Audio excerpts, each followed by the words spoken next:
Someone somehow has vandalized the National Mall to spell out 8647 in gigantic letters just across from the reflecting pool right after these renovations, just in time for America's 250th. It's actually pretty wild because it looks like they used some kind of desiccant or I don't know if they used the pesticide to spray circles in the lawn to spell this thing out. Police came to try and figure out how they did it. It's actually pretty brutal. Guys, I know you don't like Trump, but the grass didn't do anything to you. I don't know. You don't got to kill the grass. So I guess that's the big news because Donald Trump did this morning announce that we're going to invade Iran. And I was like, holy wow. Oh, he actually said we're going to take Karg Island and seize the oil infrastructure. And then like a couple hours later, he's like, no, I'm canceling it. We're not going to strike Iran because now they're talking to us. And I'm like, here we go. Guys, it's a yo-yo. It's a back and forth. Like every week, the deal's on and then the deal's off. And my only assumption is that somebody in the Trump admin circle is just they're buying low and they're selling high and they're shorting all the way down because the oil prices are bouncing up and down. To be fair, they've gone down a little bit, but I don't think there's any real intention to end this war. And I should have seen it coming when, Trump says we're going to invade, that he was going to come out a couple hours later like, oh, no, actually, we have a deal. And I'm going to say it now. I hope it's true. But I really feel like he's going to come out tomorrow and be like, actually, no, it's not. Considering Iran already said, nah, we're not playing. There was some news earlier today that the Pentagon was evacuated. It was a false alarm. So we're just going to talk about what we got going on in the politics. Graham Plattner is getting a lot more heat now. And we're going to talk a bit about the latest updates on the California election. And we got a little bit of debate in us tonight. A little bit of debate. I know everyone is gonna really enjoy this. Before we get started, we got a great sponsor for you guys. It is AmericanFinancing.net/Tim. My friends, in today's uncertain economy, American Financing is helping families find a way out of the high interest trap. We're heading into summer, but the economic clouds aren't clearing for most middle-class families. Between persistent inflation and the cost of daily life, you're likely feeling the pressure. You've worked hard for your home and probably have more equity than you realize. Yet the summer surge is forcing many to rely on credit cards. It's an exhausting cycle. But American Financing understands that 2026 requires a real strategy. That's why they have salary-based mortgage consultants. With mortgage rates in the fives, their customers are saving an average of $800 a month by wiping out high-interest debt. That's money that stays in your pocket to fight back against rising costs. No upfront fees, no pressure. And if you start today, you could delay 2 mortgage payments. Call American Financing today at 866-890-7811. That's 866-890-7811. Or visit AmericanFinancing.net/Tim. And don't forget to pick up your bag of Ian's Graphene Dream at castbrew.com. Ground coffee, low acidity. For those of you that you get an upset stomach if you're drinking coffee, Ian said to us, guys, I get a tummy ache. I got to get a coffee that's right for me. And we said, Ian, you need a low acidity coffee. And he says, that's what I want. We made it. It tastes great. Sells like hotcakes. But you can check out the rest of what we got at castbrew.com. We got Josie's 1776 Signature Brew. We got bottled water brand pool water, if you ever want to drink pool water. And we even got cold brew concentrate. So check that out. Don't forget to also smash that like button. Share the show with everyone you know right now. Post it everywhere you can. Joining us tonight to talk about this and so much more. We got a couple people, but we got this gentleman here, Jeremiah Hicks. Pleasure to be here, man. Who are you? What do you do? My name's Jeremiah. I'm from Kansas City. I'm a content creator and a pastor. I love telling people the truth. Honestly, that's what the Bible is all about, and that's what I'm about is the truth, and it expands way beyond just a church on Sunday mornings. That's right on. I'm excited to have you here because you are about to be tested because of our next guest, Brian Shapiro. Good to see you guys, man. I know your listeners are very happy to see me as well, and I share that love with them as well. You go by, I think you call yourself Lion Crying Brian on social media. I think that's what the haters call me. They call me a lot of other things too, which is totally fine. Well, so who are you? What do you do? My name is Brian Shapiro. I do a show called Pushing the Limits. I'm a political commentator. And I appreciate you guys inviting me back. And I have some bad news for everybody. I'm going to be back here tomorrow as well. Yeah. So you guys have a double dosage of Brian Shapiro. I don't know how you guys can handle it. I see the people that your detractors are just like, oh, I can't listen to this. Yeah. And it's like, well, that may be, but I'll tell you this: like, we're gonna have a bit of debate tonight, and the debate clips are gonna get a lot more attention than Yeah. So, I mean, last time you called me a retard. Yeah. That was funny, actually. Well, you were like, you don't really think I'm a retard? I was like, no, I'm just insulting you. That's fair. It'll be fun. That's fine. That's fair. What are the chances that we can do a show both bald? Like, is there any chance that happens? Like seriously, wouldn't that would go viral? I don't Wouldn't know. it? It's too gay. That's why If you put both of our heads together, we look like an ass. So you're probably right. That's very gay. Stop asking. You just gotta Oh, get yeah, Phil and with his it's right, ripping all off his bald shirt guys and in. getting his muscles out. Then all We do the have women some will go, breaking Okay, news. Though. okay. Now Ian's just cranked the volume. Oh, hey, to 11. Ian, you're like at a level 10 now. Yeah. How come All right, I was like, Okay, Brian okay. already seething in the comments? I'm like, what is going on? I saw that too. People are happy to see Anyway, you. the boys are hanging out too. Hi, Ian's over everybody. here. Pleasure of mine. We also got this Labonte man over this creature. Hello, everybody. My name's Phil Labonte. I'm the lead singer of the heavy metal band All That Remains. Carter. What's up, Brian? Glad you're here, Jeremiah. You get such a bad rap. I've never met you before, but it's He's earned it. You're Who, a pretty me? chill dude. Yeah. What do you mean? I guess I Phil just loves didn't follow me. you on an You know, Phil already. shaking You know, Phil already insulted me before the show started. He just tweeted out, "I learned Brian doesn't know how to use his phone." I responded by saying, "Yeah, it's a Trump phone." I also sent him a direct message on Twitter that just said "gay." Well, let's get funny. into it. All right, here we go. Here's a story from the BBC. Police investigate 8647 written in grass on U.S. National Mall. It's actually pretty interesting how they did this. It appears that somebody, I got to be honest, it's actually an impressive feat because you can see what they did with the 86. It seems like they lined up, they lined these things up and then sprayed some kind of herbicide. I called it a pesticide earlier. That was stupid. Herbicide or desiccant to kill the plants to spell out 8647. Looks like they didn't quite get the 4 in there before it got shut down. They say the police are investigating a large imprint of 8647. 86 is slang term for get rid of. U.S. Park Police responded to a report of vandalism. Now, keep in mind, it's pretty crazy. Look at the size of the people in the image. I mean, these are big circles. That's pretty crazy how they pulled this off.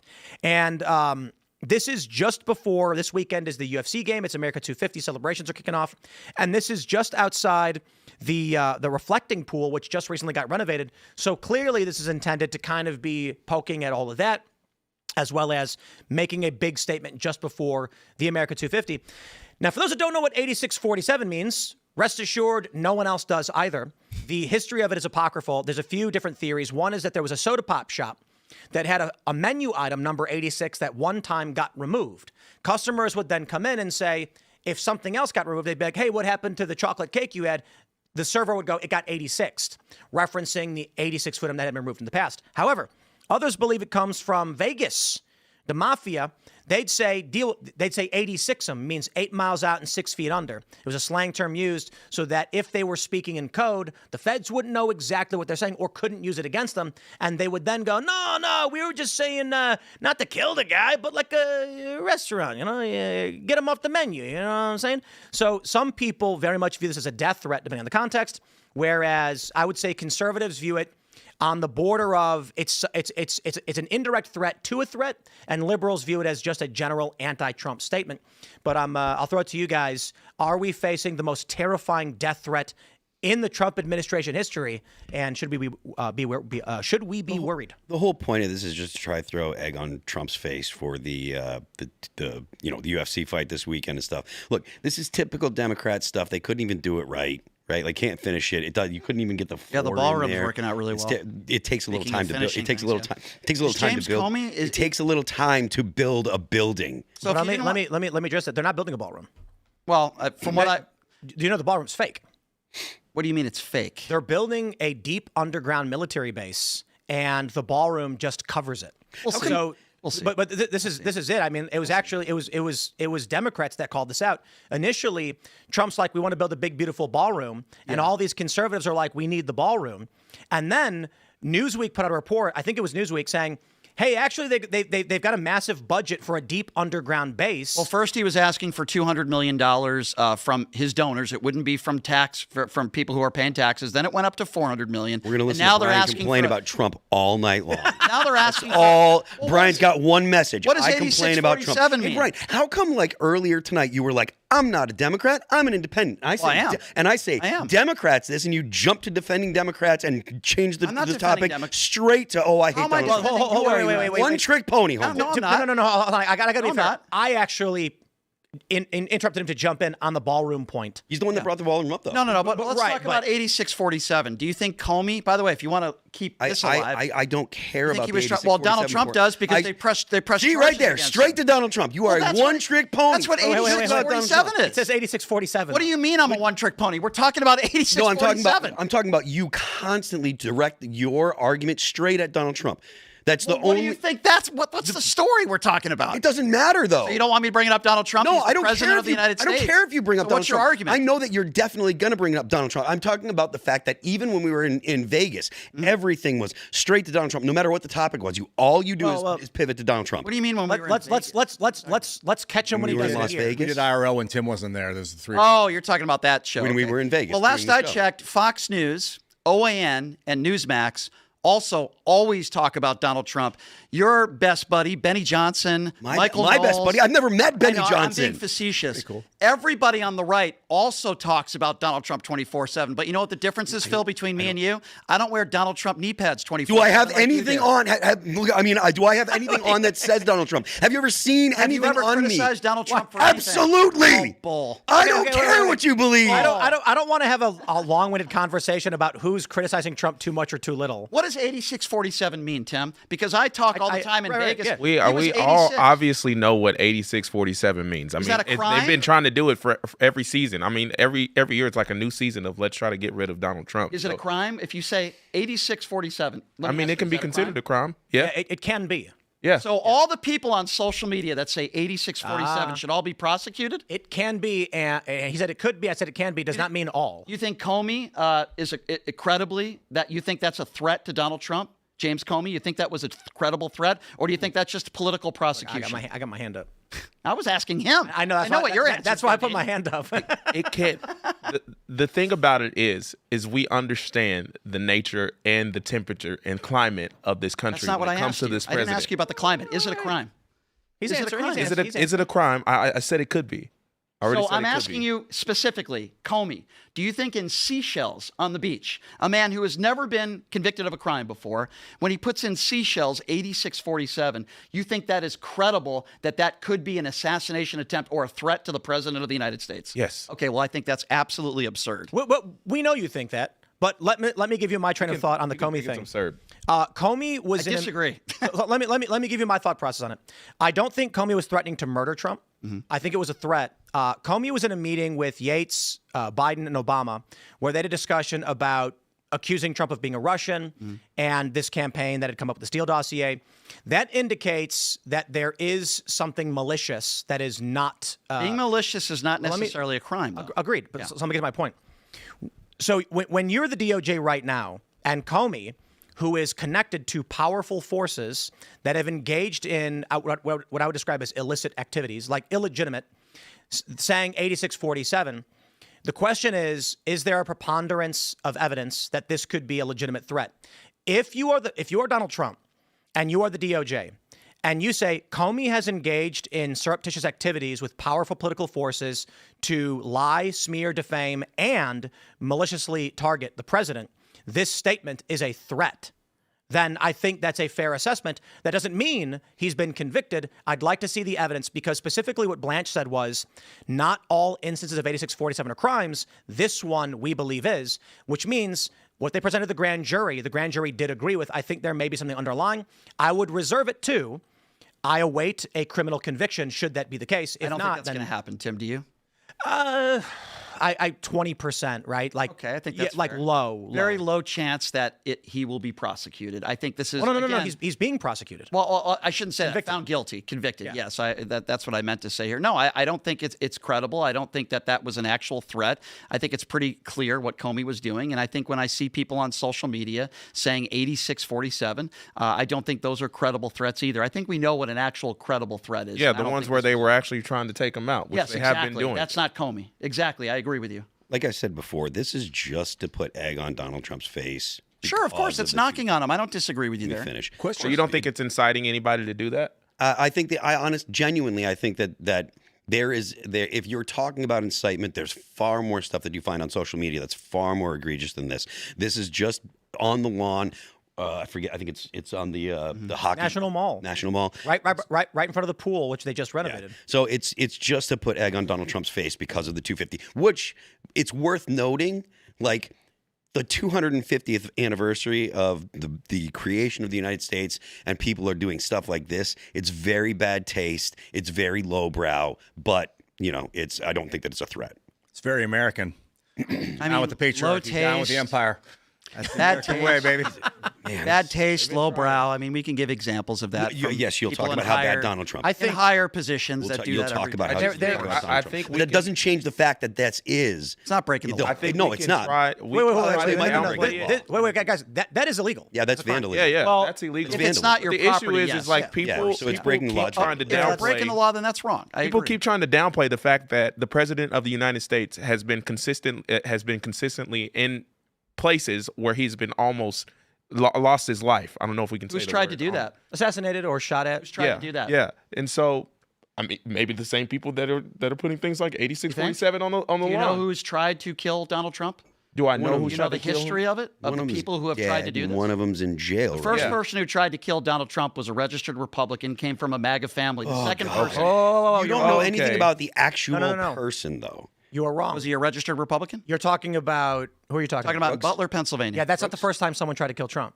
First I'm time not was saying that. I'm just you said going the- through them. With No, you said the first first one. person who tried to kill Trump. Well, The first okay, time someone go tried on. to kill Trump was in 2015 when they during the campaign they tried grabbing a gun from a cop's belt to shoot and kill Trump. And he got stopped. Correct. The second attempt, correct me if I'm wrong, was the golf course situation where there was a guy, right? Is it- hold or on. third. I'm sorry, third. Right. So it's a little pathetic. I understand you're saying in this term. Yeah. In the Trump era of the past 10 years, I think there's been more than 3. There's been maybe like 6 or 7. There were. The third attempt was on the golf course. A guy who once voted for Donald Trump back in 2016. Obviously, he turned anti-Donald Trump. Listen, this is all horrible. All immaterial. Okay? This is, I'm just giving you a little bit of background here. When they did the same thing with Charlie Kirk. The left tried to kill Charlie Kirk. No, one deranged individual killed Charlie Kirk. Who was And a whole bunch motivated of people by that mainstream liberal think ideology. the same way as people on the left then celebrated it and said Can you name me horrible things on Name me social one media. elected official that celebrated the death of Charlie I Kirk. didn't say elected Ocasio-Cortez. officials. I just Okay. said a whole bunch So of people. idiots on social media. Ocasio-Cortez. What did she say? She went on the House floor and condemned Charlie Kirk right after he was murdered, saying he was hateful and should not be celebrated. Yeah, but let me clarify, because I know we'll have a semantic argument over the word celebrate. My argument is that it's political suicide for a politician to say it's good they're dead. The best thing a politician could do to disparage an individual who's just murdered is to go right after the man died and say as many awful things about him as you can, which espouses the ideology cited by Tyler Robinson, the alleged assassin, as to why he did it. So let me just stress this: when the evidence of the assassination is of Tyler Robinson saying he spreads hate, and then after he dies, AOC goes up on stage and says, "Yup, he did." I understand. We can go with the definition of celebrating as in jumping up and cheering. I would argue that standing on Capitol Hill and espousing the message of the assassin is how I would view them to celebrate. Yeah, I don't see it that way. But if you want to talk about people who say it's good he's dead, we can refer to what Donald Trump said about Robert Mueller just a few months ago. I would I know, it's horrible.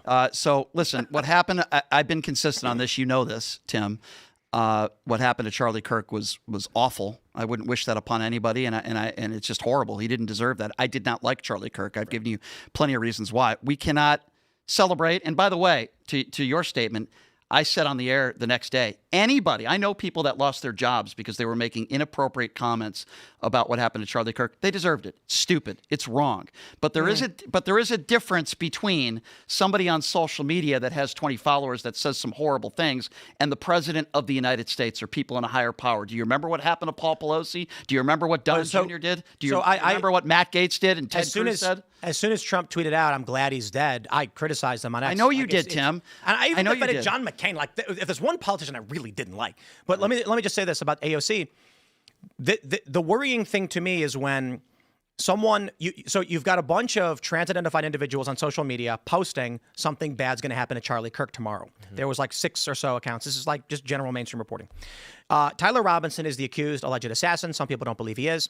According to the evidence, the reason he did it, he wrote in a message because he's spreading hate. AOC espoused that message in Capitol Hill.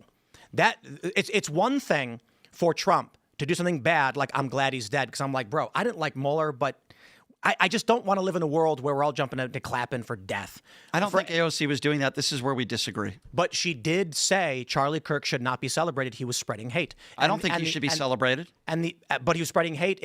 He was not. And the SPLC did the same wasn't? thing. Charlie Kirk was not spreading hate. I disagree. Well, you would be wrong, because if you ever met the guy, like what they say about you, to the people in the comments saying you're hateful and you're bad, and I respond to all of them that if they met you and asked you to sit down for dinner, you would be nice to them. I would, but I would ask people, what have I said that has been racist or misogynist? What have I said that takes an entire group of people? What has Charlie said? Well, I could go through. baby. I could go through a few things here, but I would say when it comes to Charlie, let's just start with the talk about the civil rights movement and Martin Luther King Jr. He thought the civil rights movement was terrible for America. How is that racist? Well, first of all, if you look at what Martin Luther King accomplished and what he did for the African-American community, and I think most reasonable people would agree. I understand that point. Sure. But Charlie Kirk disagreeing with a law is different from Charlie Kirk not liking a group of people. Well, okay, so if that's where it ended, I would probably agree with you. But if we're going to talk where about that ends, right? Okay, so when he said when I get on a plane, if the pilot is black, should I be worried? Let's be very clear here. I know he was talking about DEI, but let's be very clear here. There is no evidence to suggest that if you're a black pilot, you have any less hours than somebody who's white. And that was his point. You were. His point was, Then why would you make that statement? if you listen to the Because full... I would make that statement to make that So point. when you get on a plane, you're worried if the pilot's see, black or because white? of DEI, you realize he was saying because of DEI, we are putting unqualified people in positions where they need to be qualified, and he's not okay with that. And here's my Neither point. would I be okay and with here's that. my retort to that, and here's my evidence. There is not a sliver of evidence that any black pilot, that any black pilots have less hours of training than a white pilot. Oh, come on. It's not true. But hold on. It's just that's the But point I'm trying to make. again, specifically and- about a pilot. Okay, but that's a fine fact statement you'd like to make. Yes. Yeah. As it pertains to Charlie Kirk, he was not disparaging black people. His point was Democrats have instituted a policy that creates a perception among people that the black pilots are less qualified. He doesn't want to think that way. And for you to say, I'm gonna be honest. I don't want people to treat me a certain way because of the color of my skin. I don't want you to feel sorry for me or give me more opportunity because I'm black. I would rather have the opportunities I have because I've made the decision to be there. Okay, great. And sacrifice for it. Great. You don't care. You care so much about what do you Charlie mean I Kirk don't had care? to say. I think if you shaking work your head hard no. in the United States of America, I agree with you. You should be able to. Okay, so then merit. we agree. So you agree with what Charlie Kirk said? No, I don't. I probably disagree with almost everything that Charlie Kirk stood for. Do you think transgender surgery should be illegal? Yes. Okay, well, I think that's insane. But that's not hateful. For little kids. He attacked transgenders 24/7. That's different than but- saying but- that but should listen. transgender surgery be He thinks it's a You wanna- mental illness. He thinks everybody that's Whoa, whoa, transgender whoa, whoa, is in the hold on. DSM-5. It's in the DSM-5. It needs to be, otherwise they can't get prescription medication. I think there's all sorts of reasons why people could be considered mentally ill. Charlie Kirk. The point ultimately is this. If you sit down with Charlie Kirk and ask him, do you hate anybody? No. If you ask him, should people hate others? He'd say, I hope they don't, and no, they should not. If you asked him, why do you want transgender surgery banned? He would say, because I love these people and I want them to get the help that benefits them. I disagree that this is the path towards helping them. If you ask him about the pilot situation, he'd say, I don't hate black people. I hate that they're creating a situation that creates that perception of black people. Charlie Kirk famously kicked out white identitarians and white nationalists from the events that he would hold. He would open public events, people could come up, and there's videos where a white nationalist would come up and say something, and he'd stand up and say, get out. And he got criticized for being like liberal for doing so. By all means, you can disagree with his fact positions, but the dude did not spread hate. He would sit down with anybody and have dinner with you and shake your hand with a smile and ask you, how can I help you? There's like And to characterize disagreements as hate it's a dishonest framing. I don't think it's dishonest at all. It's absolutely dishonest because you're asserting that you know his internal thoughts. You're asserting that you can read his mind. I don't think you have to read somebody's mind. For example, when somebody takes out a statue of Martin Luther King Jr. in the Oval Office, I don't think you have to read. That never happened. Charlie Kirk didn't do that. Okay, I wasn't talking about Charlie Kirk. No, you're talking about Donald Trump, right? Hold on. Talking about reading people's mind. That did not happen. I don't think you have to read somebody's mind. That did not happen. He didn't take that out of the Oval Office? This was a fake story that was published. I'll pull it up for you. Keep talking, but I'll pull it up for you. Okay. I mean, look it up. But listen, when you take an entire group of people Which and you group? generalize, which is what Charlie Kirk you has go, done brother. with People transgenders, for example. Did Trump remove an MLK bust? False. Well, that was a complete lie? yes. Okay, then I'm wrong. Complete lie. Then I'm wrong. But isn't it like I know this is kind of derailing, but it's mind blowing to me. The media tried pulling this stuff on people. Trump did not do that. It's crazy. They just ran a fake. So it's still in the Oval. Is it still in the Oval Office? Yes, and this is from 2017. Well, right now, I don't want to assert what he's done since then. My understanding is he took it out. So maybe we can double check. Snopes says no. I did. Stay It's there Snopes. forever? Well, that's Do you have a- 2017. Do you have Martin Luther King's picture in your house? Are you comparing my house with a Martin Luther King statue to the Oval Office? 'Cause You I mean, really I'm just respect your asking house. if you have one. Listen, taking Martin Luther King Jr.'s bust out is not inherently racist. Okay. And I don't care. I don't care how about- you're It's not asserting racist. that it's inherently racist. But hold on. But like, it never even happened. It's like well, doesn't I would. I agree. I would want to figure out. Well, if, you if realize that what that statue is was? still That in was there. a ploy to. Okay, but anger wait, black hold on, people. hold on. That was to Double make fact black check. people frustrated It because was- black people obviously value Double Martin fact Luther check. King Jr. Go ahead. It was removed in 2025 as part of renovations and remodeling. There you go. So that's the point that I was trying to make. I don't think that was unintentional. Okay, and that's the story that I was referring to. The story that you put up is back in 2017. In 2025, he did take it out of the Oval Office, and I find that a little bit problematic. Now, it's not just one thing, Phil. Why? Okay, well, to you, Why, it's why not. is it problematic? Because I will give you a history of Donald No, Trump. I'm asking why. Just why is it Because problematic the man for the has bust a to not be there? history of making statements that are Don't talk construed by about some Donald as Trump. racist Tell me why the bust not being in the Oval Office is problematic. because of who did it and their history. So if I behind did it, it wouldn't be problematic then. If you had one example where You're you talking had about his work with his history, like his work with the Rainbow Coalition in the 90s? really you want to talk about all the great things that Donald Trump has done for black people, because I'm happy to go through that list with I you. mean, if you'd like to do you're that, the one Phil. that's asserting that he's a racist. Yeah, I do believe he is. Well, I was Wait, just wait, saying, okay, let's listen, talk about if that. Donald Guys, Trump is a no, racist, Wait, I want to pause real quick and just make something clear. I don't know which story you were referring to about the bust being removed because it was a big story back Yes. in the start of I Trump's was first referring term. to recently, more recently. Right. There was a recent story. Yep. This story is that MLK got swapped for Churchill. And then I was rebutting because they lied in the first term about the removal, and it was a big deal that they lied. And then clarified, I don't actually know what they've done since then. So then it turns out, whichever one you were referring to was true, Trump did remove it. But I want to just make this clear. You were talking about something before I interrupted you on the bust.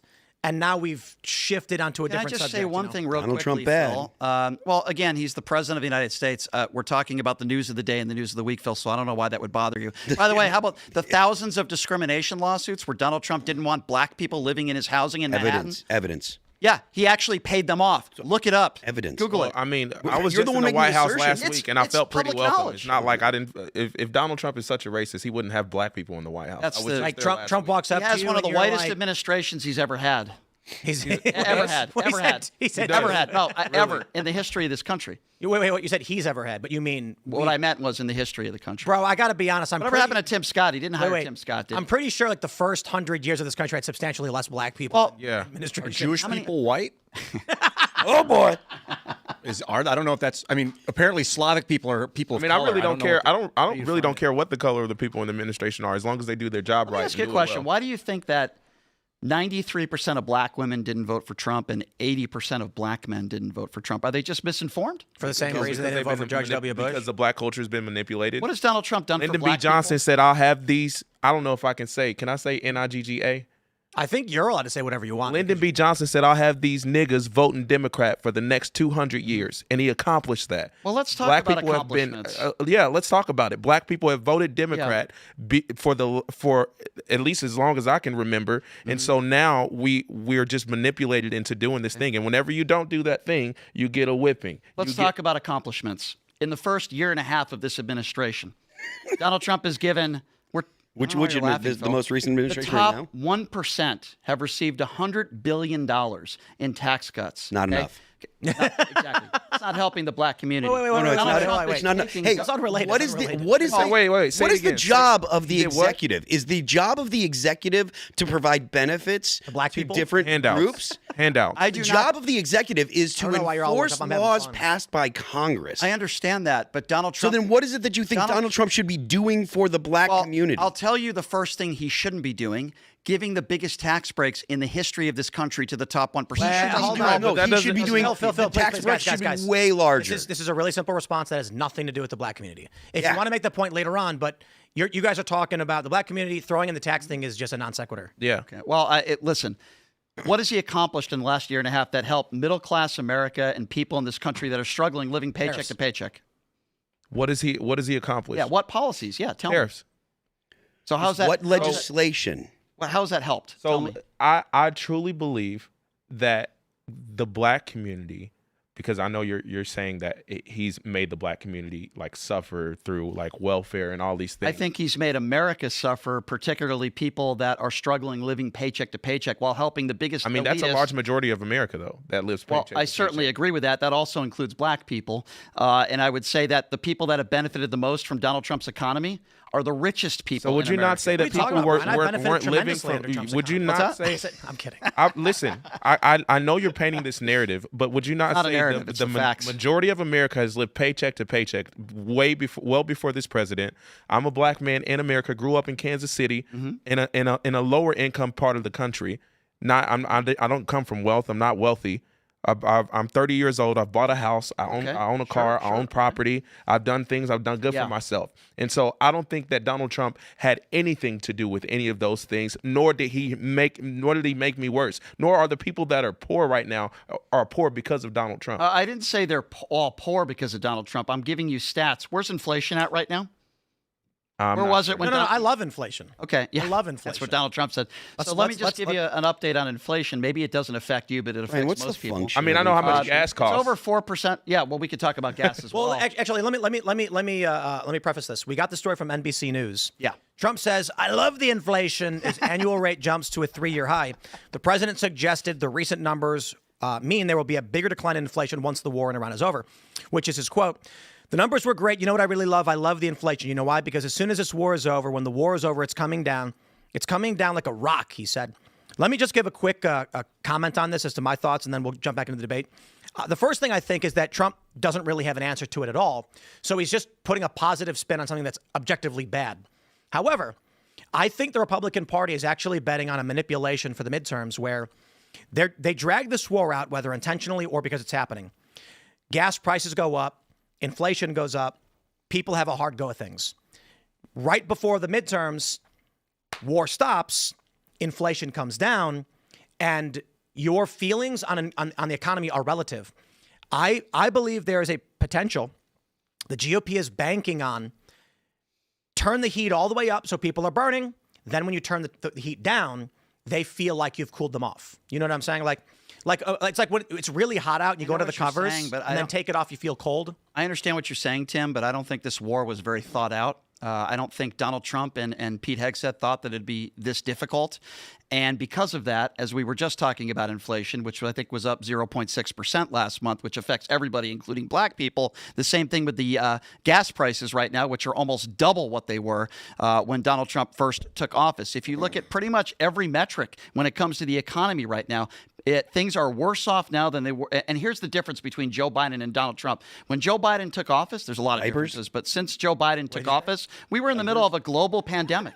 Okay, that wasn't Joe Biden's decision to take over during a global pandemic. Also, we remember when Vladimir Putin invaded Ukraine. Okay, that was not Joe Biden's decision. Donald Trump made the decision to go to war in Iran.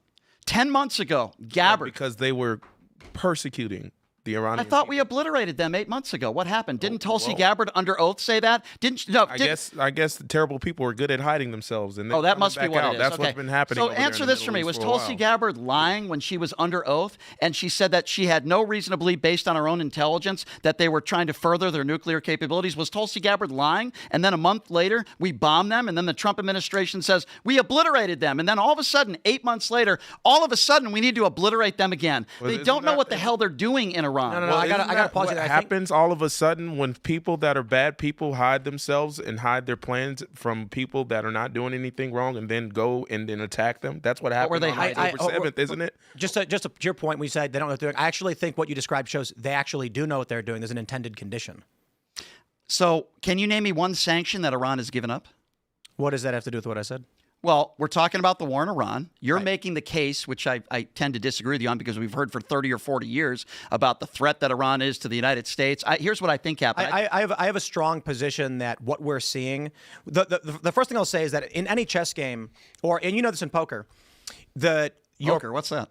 Ooh. The moves you're going to make, it's not singular. So if you're looking at the chessboard and you're thinking, if I move my pawn, you're not thinking, if I move my pawn, then I will move my knight. You're thinking, if I move my pawn and he moves his bishop, I move my knight. If I move his pawn and he moves his queen, I move my pawn. So when I look at, so I think it's an important thing to understand that we're looking at contingencies upon a plan. Based on the fact that there have been multiple moves against Iran and the broader position. I can get into the whole thing. I pulled up the earth on this one. I have a very strong position on the plans that Hegseth, Trump, and the administration have been doing. I think it extends beyond the Trump administration, includes other elements of U.S. intelligence. I firmly believe Trump is intentionally prolonging this war for a variety of reasons. And I actually think if you have a political argument against Trump, you can absolutely jump on board with this one because, yes, I believe Trump's intentionally inflaming this war, which is driving up gas prices, making things worse for the American people. I believe there is a plan as to why they're doing it.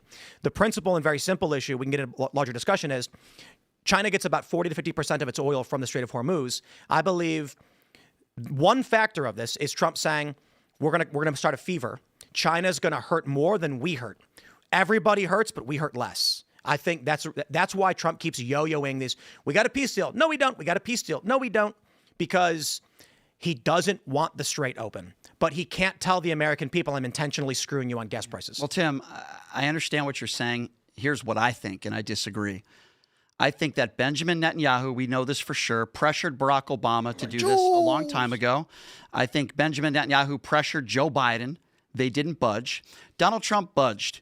He is a pawn and a puppet to Israel and the Israeli government. Gosh, okay. That is my personal opinion. Every time somebody goes on and says Israel is controlling everything, because that's the narrative. I didn't say they're controlling everything. You're saying that the president of the United States is a pawn to Israel?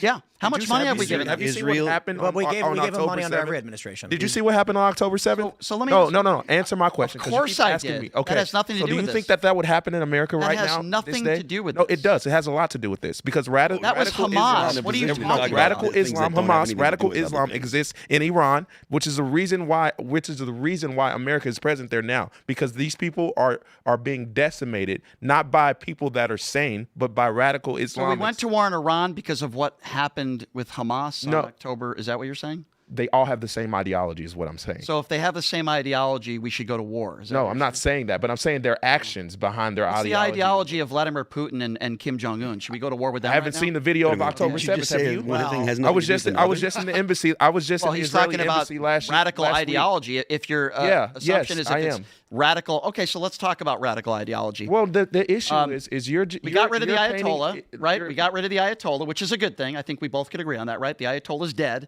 But now we have another regime. And Donald Trump has said they're less radical and smarter. At least he said that a month ago. Can you please explain to me how this new regime is less radical and They smarter? all still will chant death to America. Thank you. At Well, the end of the we day. need to talk. Maybe we need to talk about that to the president. I agree. There's a through line. And I had this debate with Myron Gaines, and I felt like... Jeez, my buddy. He agrees with you. That's why I bring him up. When it comes to debating, I had this. There's a buddy of mine at the poker tables, and he came up to me abruptly and he said, "Tim, did you know that 38 million people died due to American sanctions abroad in the past 100 years? I believe that statement should define America as an evil empire." And my response is, if that's how you feel. My only counter is, I believe that when you look at the Soviet Union, the Chinese Communist Party, and the people they killed. We could conclude based on your feeling, all empires are evil because they all do it. Right. And he said, okay, my point here is, if you, like Myron says, I think Israel made us do this war, it's for Netanyahu. I'm not going to change his personal assessment on this. However, I do think that I can provide a through line which provides greater evidence as to the contrary that I feel Myron did not assess, just ignored. And I'll give it to you real quick right now. Donald Trump, one of the first things, and I hate saying Trump because this is the U.S. administration, which probably has overlap through intelligence agencies, even going back to Biden, Trump's first term, and even Obama. One of the first things he did was they started blowing up drug boats in the Caribbean. And the question is, why? They said, oh, they're narco-terrorists. It's not really a good reason. Well, after this, we get a few other actions. We get the let's just say the re-seizing of Panama. We get the attempts at Greenland for the Northwest Passage, and we get Houthi issues in the Red Sea. Global trade protections. The bombing of the narco traffickers in the Caribbean leads into the capture of Maduro and the seizure of U.S. and Venezuelan oil assets. What the bombing of the drug boats does is open up traffic lanes from the Gulf, where we've begun exporting oil more than the United States has ever done since World War II, and we've become the dominant oil exporter now that OPEC has been smashed with the closure of the Strait of Hormuz. So Trump secures the trade routes. He secures the largest oil producer in the world, eliminates the criminal threats to the Gulf for U.S. oil exporting, then sends an armada to the Strait of Hormuz, which, while there, Israel, I agree, does announce to the U.S. we're going to engage in an attack on Iran, and the U.S. joins in. However, the armada was already there. Now we're dealing with Trump's yo-yoing, where he keeps saying there's a deal, psych, there's a deal, psych. And the Strait of Hormuz remains closed, which inadvertently has knocked, I think, the Emirates have dropped out of OPEC, 20% of trade from our principal competitors cut off from the world, and China, who was supposed to overtake the U.S. in 2027, 10 years ago, being pushed back 10 years, just got half of their energy imports cut off as the Strait of Hormuz has remained closed.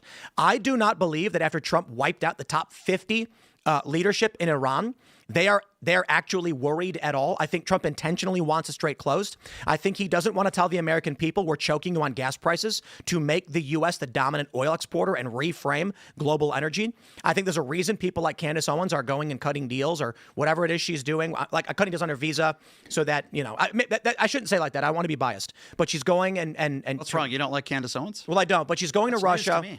I believe that Trump is reframing global energy around the West, and I believe that the Strait of Hormuz is intentionally closed by the Trump administration, but they don't want to admit it. And I would add, when Trump bombed the water reservoirs, he shows, one, he always had the willingness and capability to take out civilian infrastructure, which would end the war overnight if he wanted to. He's not. He keeps yo-yoing. If the U.S. wanted to, they could do one of two things. They could eliminate civilian infrastructure, ending the war overnight, or they could leave, and they have not.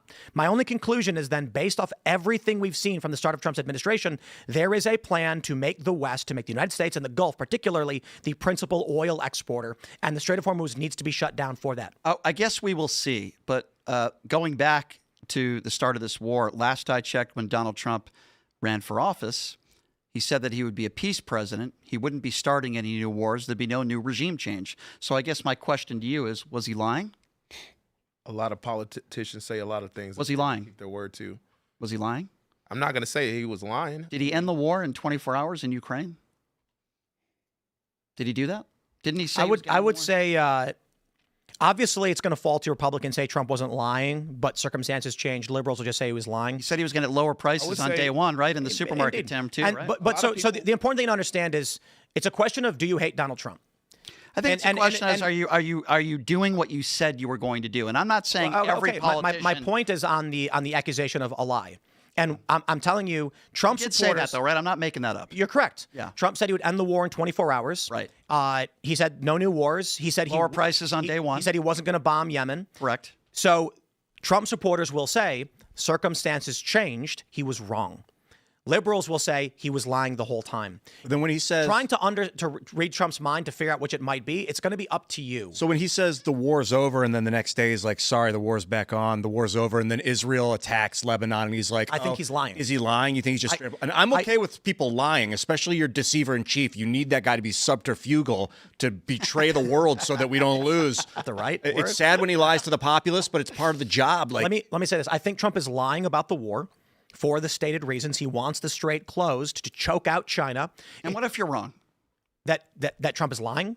No, what if you're wrong about your, because there's a chance you might be right, but you also might be wrong, and you might be giving Trump a little bit too much credit, and maybe. But again, it's not Trump, and this is the important thing. Administration. Pete Hicks. But I actually think it extends beyond this administration, because a lot of the infrastructure for this is during Biden as well. I believe there's elements of the U.S. intelligence agencies as well as the military that have contingencies for these. One of which was, I think it was Biden's first year, we started moving weapon production for desert theater to Pacific to ocean theater to Pacific, and which now we're seeing naval combat. I would not be surprised if this cross administrations there were plans for this. What I will say is my analysis of what happened leading to this point is not wrong. Let me clarify. If the news we get in aggregate is correct, that's the positions that I've laid out. Taking out the criminal boats, clearing the path for exporting the Gulf, exporting more oil to the Gulf, real quick, securing the trade routes, and then shutting the Strait of Hormuz. All of those things did happen. China being cut off from half their energy imports did happen. Emirates dropping from OPEC did happen. Yeah. Now, from that, I extrapolate, I believe this is the intended condition, which may not be the case, in which case I would argue Trump slipped on a banana peel and pulled off a perfect backflip. Let's just say you're right for a moment, for argument's sake, okay? I do find it interesting when all the Doge stuff came up, and I don't know if you guys received your $5,000 Doge checks. I never received mine. That hurts everybody. You didn't? No, I didn't. Isn't that crazy? I got 3. Otherwise, I'd use that in the World Series of Poker if I had it, Tim. But it is interesting when we start a new war, we can just print money. Republicans can just print money. This war is costing us close to $2 billion a day. Hey, man, look. But yet, we're cutting Medicare, Medicaid coverage, and, listen, all these government programs, we got to cut, wasteful spending, cut.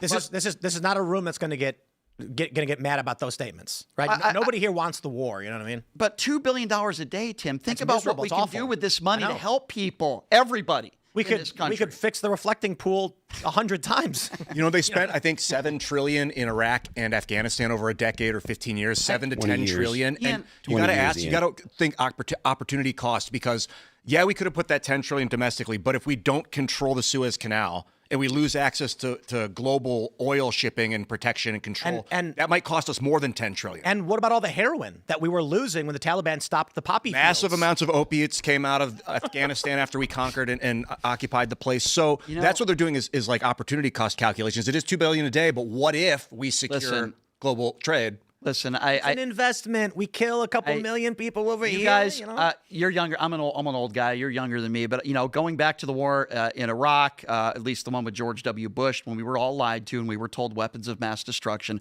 we're still paying off that war. The thousands of innocent American soldiers that we lost, the tens of thousands of innocent people that died, and we were all lied to. But at least George W. Bush got a vote. Okay, at least he went to Congress. Donald Trump didn't even do that. Tim, you could be right.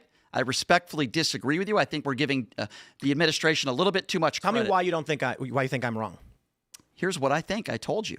I believe that Benjamin Netanyahu has played Donald Trump like a puppet. You know why? Well, Hold on. Let me just quickly finish here. The two people that have benefited the most from this war right now, and you guys could tell me if you disagree, Benjamin Netanyahu and Vladimir Putin. Look at all the money that I agree with Russia. it. Huh? I would actually argue the United States, Netanyahu, as well as Putin. I would also argue that Saudi Arabia. A lot of these Yeah, AI I think you corps. can make that argument too. But look at the people that have benefited. Benjamin Netanyahu is not a dumb guy.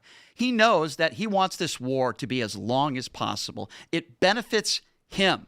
Now, if somebody could show me actual real evidence that Iran was an imminent threat, which is what Pete Hegseth language used, But to the United States of America, I'm all over No, yours. let me address that. I never said that.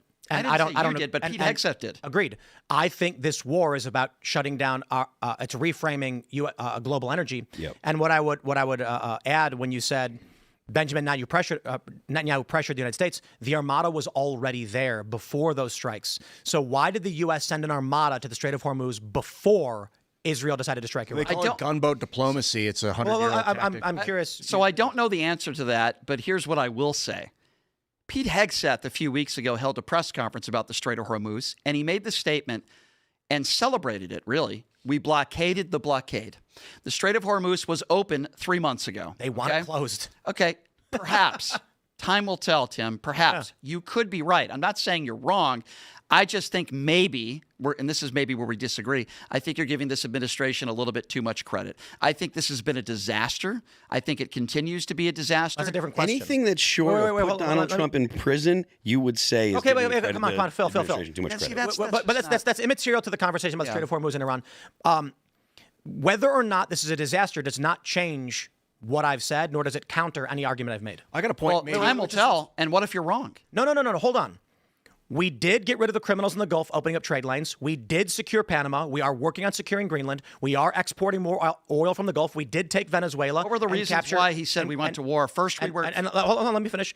I'm telling you about things that we did, are done. Not a question of my opinion. Okay. We sent an armada to Iran. We shut down the Strait of Hormuz through our actions. China is cut off from their energy. We've recentered oil production. Those things happened. Now, Hegseth celebrated the blockade of the blockade. The only logical conclusion one could come to is they intentionally want this closed, and they are liars. Perhaps I can only go by what they've told us. First, we were told civilians need to rise up. Then we were told believe them? Regime change. In order to really get you believe them? Hold on. In order to get the regime change that you need, you have to put boots on the ground. Let's be honest Agreed. there. Yeah. I thought the whole catastrophe, and this is sort of a separate subject in regards to the war, but the 175 school children that were killed, as you know, Iran does not have Tomahawk missiles. They lied. Donald Trump lied once again. There's only a few countries in the world that have Tomahawk missiles. We happen to be one of them. They still have not What's the source on that? They still, look it up. They still have not taken responsibility for 175 plus school children that were killed. I find that to be extremely problematic. But again, that's not arguing my point. We were told civilians rise up. We were told new regime yes. change. And my argument is they are liars the whole time. That doesn't bother you? Of course it does. This is the administration you voted for. You voted for Trump. Agreed. But this is, again, listen, moral arguments, success arguments are not the point I am making. The Lying point about I'm making a war. Is that they Going to war. Agreed. They are lying about this. They want to recenter global energy around the United States. I think what they that's why I said there's no reason why you couldn't agree with me on If this they one. don't accomplish, you can say that they're liars who started a understand. fake war. If they don't accomplish that, then what do you say, Tim? What do you say on this show if they don't accomplish that? They started a war. They failed. That's what I say on this show. And how long do you want this war to take before we can make The war that should never have assessment? begun in the first place. I understand, but now we're in it, so it's too late. Be for over that. yesterday. How long do you think this war needs to take now in order for you to say they failed? Did they already fail? That's an impossible question. I want to get your thoughts on that. How long? No, but that's an impossible. The criteria for failure will be assessed. Well, like What if right now Trump says so. I'll put it this way: based on what we have seen, they've got granular success. China, again, has for months been cut off from 40 to 50% of their imports and are straining reserves. Granted, Russia has benefited because Russia's been able to increase output. However, at the same time, Russia's recentered their economy around the war, industrializing for that war, so they can't maximize this position. Mm-hmm. If Trump said, we are removing the armada, we are disengaging 100%, he has already gained. Like we have already become one of the largest oil exporters in the world, if not the largest, and we've already been. I think we are now exporting more oil than we ever have since World War II. That I believe is a stated condition. Apparently, he just bragged that we're stealing oil from Agreed. Iran. He just said that, and then he said we're going to. And then he posted he loved it. We're going to invade and steal their oil assets. But going in a circular motion here quickly to what we were talking about earlier. Iran does have tomahawks. Regardless of whether Tim is right or wrong here, he might be right. But everybody in this country, for the most part, no matter what the color of your skin is or whether you're Republican or Democrat, are hurting because of this war, for the most part. We're talking about gas prices. $120 it cost me to fill my gas tank in Las Vegas. You go to the supermarket. The problem is, I don't care what the color of your skin is. I don't care whether you're a Republican or a Democrat. There are people in this country that are having to make a decision. Do I fill up my gas tank today, or am I able to put food on the table for my family? That's bad for America, no matter what the color of your skin is or who you are. Did you still Iran fill up your Iran gas has tank? real quick, just a fact check. Well, yeah, of course I do. Iran doesn't have tomahawks because tomahawks are U.S. missiles, but they do have comparable missiles called SOMARs. I understand, but it was a Tomahawk missile. Then even Pete Hegseth admitted that was a strike there. He admitted that. He didn't say it was us, but he admitted it. You can look that up. So if it's a Tomahawk missile, Donald Trump's first reaction was blaming Iran. No, they did it, okay? They still haven't taken responsibility. Iran has never used tomahawk missiles. Correct. That was my point. That's what I said. So when did look up when Donald Trump claimed that and blamed Iran. This was days after the strike. You're talking about the school. Yes, correct. Oh, yeah. That was my I'm sorry. I thought you were talking about the base that can hit. So obviously that's a horrible mistake. We all could agree on that. I don't think America did that intentionally. However, Don't blame Iran when you know it was us that did it, intentional or not. My view on a lot of these things is, from 60,000 feet. I don't look at, I was watching this debate with Dean, Parker, and then two conservatives. I didn't know you watched Dean and Parker. They'll be happy to hear Well, it was that. Jubilee. It was a Oh, Jubilee okay. deal. Okay. The question was that Donald Trump falling asleep raises serious questions about his health. Yeah. Okay. And three of them agreed. One conservative agreed, and one conservative guy said to Dean, when it came to Joe Biden, what you said this, and Dean starts laughing and says the prompt is literally about Trump. Why would you bring up Joe Biden? Can we agree we're not talking about Joe Biden? Mm-hmm. And the conservative said, okay, because conservatives are really bad at framing. My response is, Dean, because you had a principled position on the health of a president, and you have now changed it, and I'm asking you what changed. Mm-hmm. My point is, you bring up a lot of points about collateral damage, problems, war in Iran. I view this holistically from all the presidential administrations I've seen weighed against each other. There's a through line through all of them that is very, very bad, which is why I have generally opposed of all of them. Mm-hmm. The points that I'm bringing up are not questions of morality or end results. It's a question of what we have seen thus far and what appears to be the most probabilistic, and that Pete Hicks and the Trump administration have been lying to us the whole time, as every administration has lied during war. They seem to have clear goals based on what they're doing. Some people might support those goals. Some people might not. I think it's important to be consistent. And I know we're not really talking about Donald Trump's health, but I do want to bring that up. Listen, there's no question Joe Biden's health deteriorated. That debate was an absolute disgrace. He had a stroke. And then Jill Biden speaking about, I thought my husband had a stroke. Listen, I'll always be upset at Joe Biden and his legacy. I don't think he's a bad man. I thought he was a decent president, but he should have stepped down much sooner, and it was bad for the country. Now, going back to Donald Trump, because you had just really kind of chuckled a little bit. So Donald Trump has rashes on his neck. His tips of his fingers are black. His skin looks like it's escaping from his body. And the excuse from the Trump administration was he's shaking too many hands. He had an MRI 6 months ago. Any physician will tell you, you don't just get an MRI as just a normal physical check. Okay, so if we want to talk about his cankles, it looks like he's wearing like 10 layers of socks. So yes, I think most reasonable people would say his health isn't looking too good these days. And by the way, this is the same guy 2 years ago who said you need ID to buy bread. Right, he's actually dead. He said Jeb Bush got us into the war alive. in Iraq. He said he defeated Barack Obama. So yes, I don't think Donald Trump's health is in great standards. How old is he? Real quick, his He's fingers 80 years old. I can't find anything on his fingers being black. There's a See the growing, rash on his neck? there's a growing discoloration. Like he had in his hand. herpes on his neck. I'll pull that one up. He's 80 years old, so he's supposed to have the body of a Didn't say that. 25-year-old Never said that. bodybuilder? Never said that. But it is the responsibility. Yeah. I will apply the same to Joe Biden. I think he's moving around and talking way better than Joe I Biden think that ever might be was. shingles. Okay, well, I disagree And I've never with that. seen the brother fall up the stairs to get in the plane either. He actually walks down the What stairs do you mean? completely. Have you seen Donald Trump walk lately? Yeah, Have I've you seen seen him him walk. drag his leg? What are you talking about? I'm talking about the same president that you're talking about. I can show you plenty of videos where Joe Biden used the short stairs to get off. You ever seen Donald Trump on a bike? Let's concede this. No, I he doesn't think look we like see a Joe bike Biden rider. on a I've seen him bike. golf though. Oh wow, that takes a lot of physical Okay, all prowess to right, golf. guys. Hey. I think it's silly. We here. They're both old. We They're both old. here. He's 80. They're We both here old. called out Joe Biden endlessly over his ailing health. Yes. Trump clearly has ailing health. Thank you. That's my only point. My only point that I was trying to make. But he's not going downhill like Joe Biden. Why did he go to Walter Reed? Why did he have an MRI? You don't know that ailing health is affecting his cognitive ability. Yeah. Yeah. So So I would put it like this. You think Donald From what- Trump's from cognitive what I've ability observed- is pretty good right now? Yes, I Donald think Trump's his cognitive cognitive ability Adequate. ability probably is right. perfect. You think it's Perfect. really good? It's Probably better right. than When he's it's falling asleep in meetings, you from think a that's great from a cognitive 30-year-old health? man. I have no problem with it. You're I okay do with the think- president falling Yes. asleep? How many know how long times they do stay I up have to late? say that I think his cognitive ability is okay before you stop repeatedly asking silly questions? Phil, Yes, Phil, I I need think to- his cognitive ability is okay. Tim, can we get you a physician? hear me now? Can we get a physician in here to check Phil's cognitive ability, please? Maybe check my blood pressure. So I don't care if Trump falls asleep. Yeah, Phil's turning into a tomato. All right. Listen. All right. I don't care that Trump falls asleep. You want to talk You about? don't care? No, I don't. Not at all. At a meeting when they're talking? Literally, no. Wow.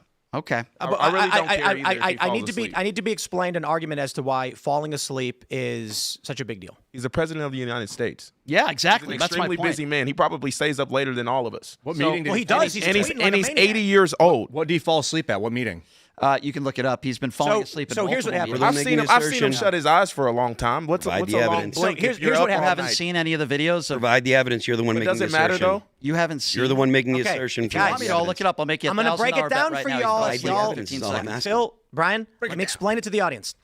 There's a particular video that's gone viral with Rubio because he's being questioned over whether he ever experienced Trump falling asleep. Right. Trump is sitting at the table, and he goes like this. Puts his head down, closes his His eyes. head's down, and he's closing his eyes, and he appears out. And he's done that multiple That times. being said, Yeah. the counter from Rubio and Trump is he's not sleeping. He's just closing his eyes and Yeah, thinking. right. However, one of the funniest things I've ever seen is when, in my opinion, Trump fell asleep because I was praying. And I'm like, No, I don't Ted care that Lieu. you fell asleep, bro. Ted Lieu questioned him on that. Is that what you're talking about? When Ted Lieu's might have been, questioning I- Marco Rubio, and they showed the He's evidence. I'm not praying. just making it up. Listen, they're both old. The point I'm trying to make here is Joe Biden, old. Donald Trump, old. These are old men. I prefer Republican or Democrat. I think hopefully we all can agree. I would rather have younger people that are not falling asleep or mumbling and bumbling. I would like. I really younger don't people care that the can stay age. awake. I don't care the age. I just care that they can do their job and do it well. And Donald Trump's doing it really well. I'm 60% with you. So honestly, he's not for me as a 30-year-old man in this country. He's the better president. What than the last policies? Give me a policy that you really like under agree. Donald Trump. I would say that Donald Trump's policy when it comes to abortion has been less tainting for the people that want to kill, or I'm sorry, that want to. So you're pro-life. I understand that. Yeah. Give me so you're pro-life. I disagree with you. That's just a policy disagreement we have. Give me another policy that you think has helped the policies. country. So he has policies that he's trying to put in place that his faith office. So he hasn't put any policies in place in a year and a half. He's the president. He's the executive. Yeah. Give me a policy that you think he implemented that helped the country. Put policies in place. Yeah. So give me something that you wait. The president. His initiatives for this country. I think Donald he Trump. means laws. I think he's referring to legislative. Okay. Give me some policies under Donald Trump. But what do you mean by policy? Because if we're I'm sorry, Anything that just real he's quick. He's Because there's a little bit of got a good one. semantics. Hold on. I'll give you There's an a little bit of example. semantics, like Give you an example. Phil interpreted it as legislative, and I think you did too. So in terms of policy, do you mean like executive orders? or- yeah. Exactly. All of his border security stuff. Yeah. Everything. I like the deportations. I like closing the border. Okay. But okay, you like closing the border. I'm Well, he happy did- to talk to you listen. about that. He did give you abortion, and that is a strong That's one. a policy disagreement. Obviously, we had a conversation a little bit earlier about that. So when it comes to policies that this president has put in place versus the last one, our borders were completely open. They were not completely open. Okay, so where were I think they failed. Where were they all Well, coming from? let's not get to semantics. You know what he means. Yeah, but I think the Biden administration certainly did not do a good job with the border. But I would also, my retort to Phil and anyone that's really happy with Donald Trump's immigration policy. Sure, a lot of people have been deported, but last I checked, in our Constitution, it says any person has the right to due process, not any. We're going to get into a citizen. semantic And- argument and about what they've due done process that. means. It's in the Constitution. What does due process Read it. mean, Brian? So well, again, we've had this. Like, here's the thing, Brian. We've had the debate on the due process thing 16 times You're not happy with what happened in Minneapolis. with lawyers. You can't be happy with that. in what capacity? Yeah, they didn't get rid of enough people. In what capacity? What happened to Alex Preddy and Renee Good? Well, no one's happy. Again, that's hyperbole. Obviously, there's some people that are happy, but general rational people. Why are not wasn't there a full happy anyone investigation died. into what happened to Renee Good, and why is Jonathan Ross back out on the streets and he's made millions of dollars in donations? Do you want the formal reason, or I don't? Well, let me. I want to get to the point I was making before because Phil brought up due process, and you mentioned people. Due process is not a proper noun; it is a generic definitional phrase. The process you are due. The process you are due under the what is it? The INA. Is that if you are here illegally, the process you are due is if an immigration judge under the executive branch issues a deportation order, you are deported. That's it. Understood, but our forefathers could have put in that same sentence that I just read to you, could have been any citizen. Instead, they used the term not what I- any that's not what I person. said. I understand what you said. And the Constitution gave specific powers to the legislative branch to create the laws as to how these are enforced.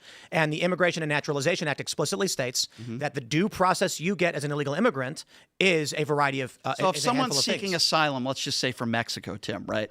And they filed the proper paperwork and they're showing up in a court, are we allowed to deport them? No. Okay. The Trump administration has done that. There are examples where they have. Certainly. And the issue that I am talking about when we refer to due process is the principal and the most part for these deportations are targeting of, and I think the criminals only make up, was it like the hard criminals are only 60-70%. It is, if you enter the country illegally, there's a variety of due process that may be applicable. First and foremost, if an immigration judge gives a deportation order, that is your due process. You will be arrested by immigration, or either CBP or ICE, and you'll be deported. You don't have a right to a hearing. You can say the words asylum, they might not give it to you. If you file before coming for asylum and then enter illegally, you're entering a nebulous position where you could be subject to either. You might get a hearing, you might not. If you go to a border and request asylum and get temporary protected status, you cannot be deported without hearing. The crazy part about it is this administration is actually paying people to self-deport and then come back the legal way. Just as well as the $5 million gold card. Do you know anybody that's done it? No, I don't. I do. I know somebody. One of my best friends. You know anybody that's bought the $5 million gold card to come back into the country? I don't know, but I know people that have guys. You don't. Brian, you want to blab about things. You know what like economic this. citizenship is? What's up? Do you know what economic citizenship is? No, tell me. Every country has it. The Trump gold card was a branding on what already existed. That's it. He certainly gloated about it. One person bought it. One person. It's because Trump branded what already exists. So you can. So St. Kitts and Nevis is one of the most famous. Americans who are very wealthy like to buy. It's called economic citizenship. Yeah. If you invest in a bank account, this is the crazy thing. I don't know the exact numbers, but I know that, like for Canada, for instance, it might be $5 million. You literally just deposit $5 million in a bank account. You don't got to give them the money, and they will hand you a passport. Yeah, it's nuts. Can I ask you a question? Trump just branded. So, do you know anybody that's? Do you have any friends that are illegal immigrants or anybody? Yes, I do. Wait, hold on. What are their names and their addresses, real quick? Danny Negreanu and Mike Matisow. No, I'm just kidding. What was I going to ask about? Barack Obama. So would you give Barack Obama credit for the deportations that he accomplished? I was young when Barack Obama. He deported was more people. That's why I'm asking you. Yeah, functionally different. I think functionally I different. understand, but I'm just. I it was definitely different. So let me ask you another question then. Was that under the guise younger, of best interest for the American people? I think that anybody that wants to protect our border has the Obama gets a lot of credit for so it's functionally in a different. perfect everybody ignores that these days. You know that, right? They act like Donald Trump is just this horrible person for. Well, he is a horrible person for other reasons. You don't think he's a horrible person? No, I don't think he's a horrible person. No, you don't. I don't think you're a horrible person. Well, guess what? I'm not a liable sexual abuser, and I don't have 30 women that accuse me of rape. So, but anyway, I know. We can find the women right now. I promise you. Wait, hold on. You got to come with something heavier. Hold on. I got a question for you. Brian, if I asked right now for anybody who's ever been assaulted by you to come forward, how many people you think would say they were? I have no idea. You think you think it would be a couple hundred? Prove it in court, and I'll sue you for defamation.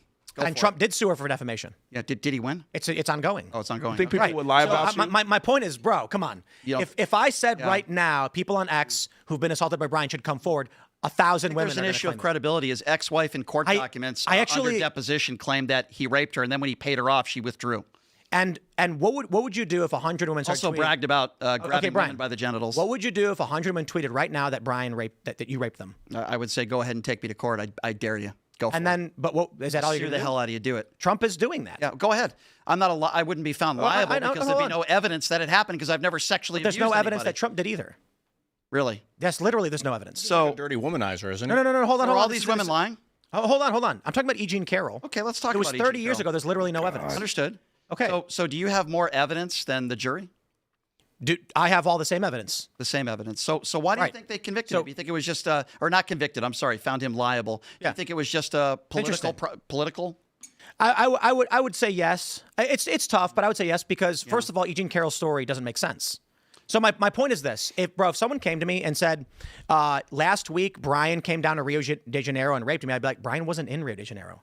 So when E. Jean Carroll says, I have the dress in question from the rape, and they go, that dress didn't exist. When she says Donald Trump was able to open an unlocked dressing room, when she says we got to the 6th floor of the Bergdorf Goodman with not anybody noticing the most famous man in New York, when they say Trump owned the hotel across the street, her story makes no sense, and I don't give it credibility. But most importantly, it was 30 years ago with no evidence. But Tim, I don't care what the jury says at that point. If this was one person, that made an allegation, even though I tend to believe most people who claim they are victims, We're talking about a guy, again, who was best friends with Jeffrey Epstein for 10 years. That's an exaggeration. Okay, hold on a second. That's according to Jeffrey Epstein. Let me ask you a question. Why has Maxwell been treated the way she's been treated in a Club Med facility? Why has Trump denied the Epstein files, called it a hoax? There's a lot of interesting questions so there. Tim, the reason why best I agree. friends is a bias. I agree. Tim, the reason why I'm bringing all this stuff up, because this there's is what you always talk about? history, okay?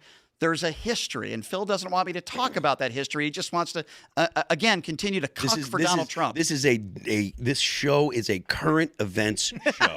We talk about news of the day. That's why. Are we talking about Donald Trump? No. All No, right. you're talking about things Well, that to were be happening. fair, what kicked off this 30-minute segment was 86.47. Trump saying, "I love inflation."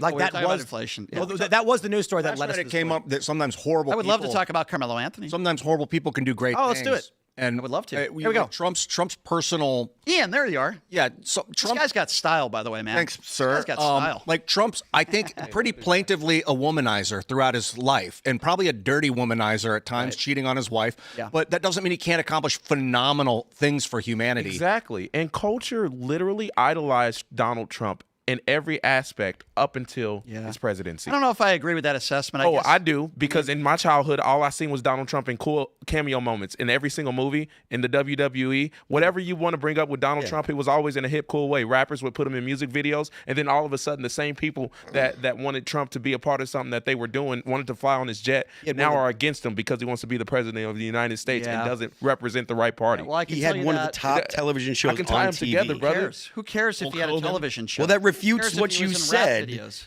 What It does that have to do refutes- with anything? it refutes He's the what you president of the- said. So because he was in rap videos, he couldn't have raped anybody? No. Nobody That's said not that. what Actually, I the, think the the rap videos argument kind of go was. the other way in terms of evidence. Well, I mean, The argument that you made I'd was, go hard. well, I don't think people really looked at it. You guys are right. Donald Trump is a great guy. He's a great father. He's a great husband. think- He's very honorable. Like Teddy he Ro- never dodged the military. He never sexually abused anybody. Are cares? you guys insane? Well, like Teddy who cares? Roosevelt was pretty But much a who blazing cares? racist, killing Indians for fun, but he was a great president. Here's the difference between me and a lot of other people. I think Bill Clinton did some horrible things to women.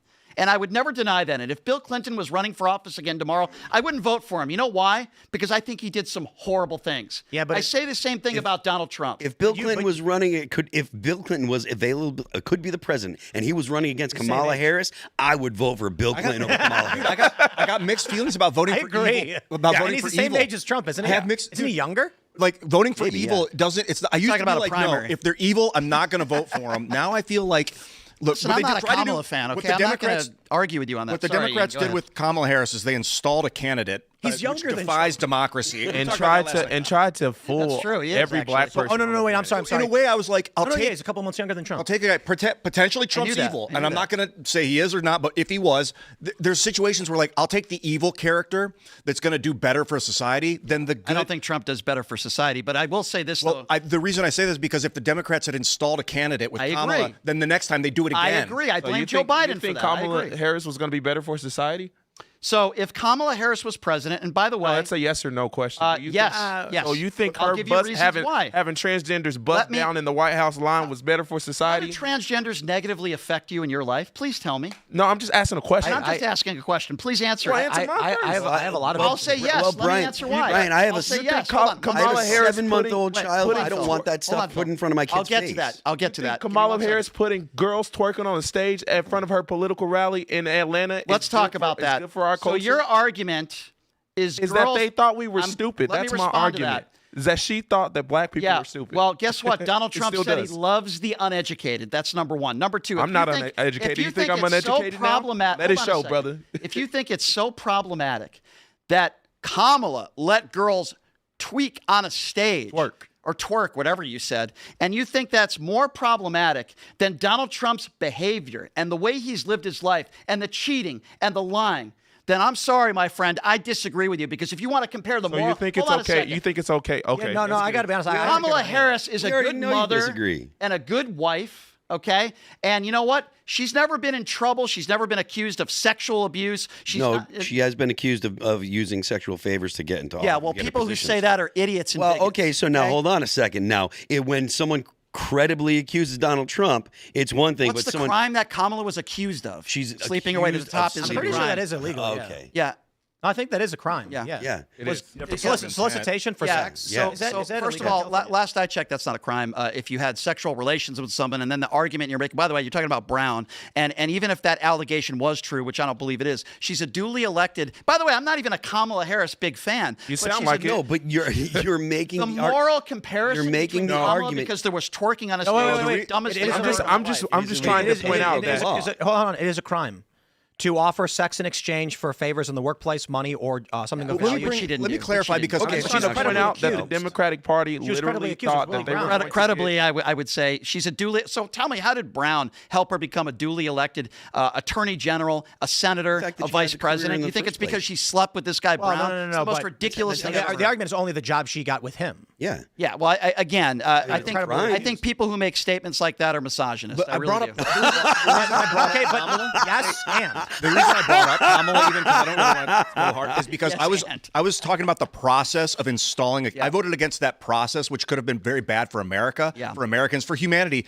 to let the empire install a candidate with the Democratic super delegate system. It's so weird. So that's the problem. That's why I think even an evil Republican that the people I want to voted for. quickly go back to the transgenders situation that both of these men. let me address that real quick. Sure. I don't care about Trump's past personal life.